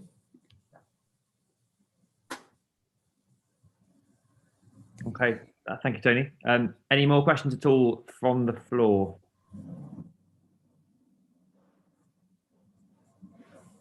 Okay. Sorry, I have a quick question, if that's all right. Just in regards to identifying countries that you want to form collaborations with, just some insight to that would be quite useful. So, for instance, how was Malawi chosen? I think it's been represented quite a few times, and how you develop these collaborations between the UK and these countries. Steve, do you want to? Yeah, so Malawi is an interesting country. When we first started there, myself and Chris Lowry, there were almost no orthopaedic surgeons there. It was like a blank sheet. There was a huge need. They were very welcoming in terms of our participation and involvement there. Really, it depends on the individual country, their state of development and how many surgeons there are. Very often it's an individual link that you meet a surgeon from there who contacts us through WOC, and we then explore to what extent we are able to assist. And sometimes it's at a very low level. An example would be Sierra Leone, which is a very, very early stage of its development of orthopaedic services. But at another circumstance, it might be much higher. Bangladesh was referenced earlier in this meeting, but the surgeons in Bangladesh are very sophisticated, very highly trained. Their needs are much more specific. So it depends on the needs of the country, the infrastructure which you have enable you to work there, and what you can reasonably deliver and what they wish. It's complex. You have to tailor it to each individual country and each individual circumstance. Again, at World Orthopaedic Concern, we're happy to share our advice and experience on this, because people like myself have done it in many countries over many years, and it's not always as easy or as straightforward as it may seem. And to try and avoid the kind of mistakes that we've seen people make in the past. There's no need, for example, to reinvent the wheel with regard to training courses. Many of this material already exists out there, and to make sure that training material is relevant to the country concerned.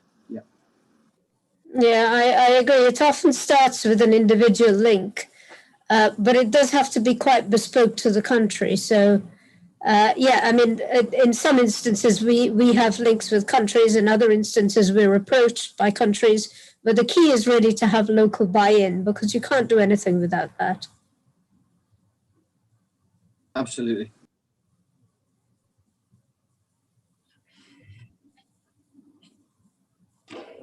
Any more questions at all?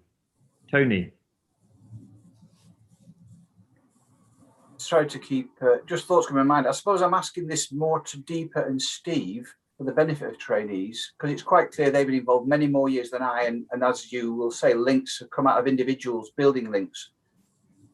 The trainees' perspective, then with this now quite appropriate scrutiny and assessment of overseas training, it seems to me being involved with an established agency and going as part of a project and initiative should be the most appropriate and more likely to be approved way than just, not wishing to sound disrespectful, but hanging on the coattails of somebody that's always gone somewhere on their own and going to observe what he or she does. And I'm not meaning that to be disrespectful. I'm just sensing from this conference today, there's so much more collaboration going on and shared learning that a trainee going through, like Steve had said, and with Walk or Feet First, or ourselves in NOTA or BSSH, that's the way to access it. Not be thinking, I want to get involved with this country and just go it alone, as may have happened in the past. Yeah, I totally agree with that, Tony. Yeah. Yeah, absolutely. Okay, great. Deepa, shall I hand over to you to make some Thanks very much, Dan, for chairing the trainees session, which I always think is the best bit, actually. No disrespect to the previous speakers, but I always think the trainee bit is the best bit. And, you know, it is absolutely wonderful to see the engagement and the interest from everybody. You know, nothing could be better than to see that degree of interest, because as Tony says, you know, we are all getting on a bit on this panel, and we need to hand the baton on at some point. So, you know, the more trainees that can get involved and get interested, the better. But I'd just like to conclude by thanking all my speakers, by thanking OrthoHub for hosting us, and by thanking the audience, because obviously we wouldn't be doing any of this if you weren't interested to hear them. So thank you very much, everybody, and enjoy the rest of your weekend. Thank you. Thanks, everybody. See you at the BOA. Yes, indeed. See you at the BOA. Thanks very much, Deepa, and to Walk. Well done. Thank you, Jonathan.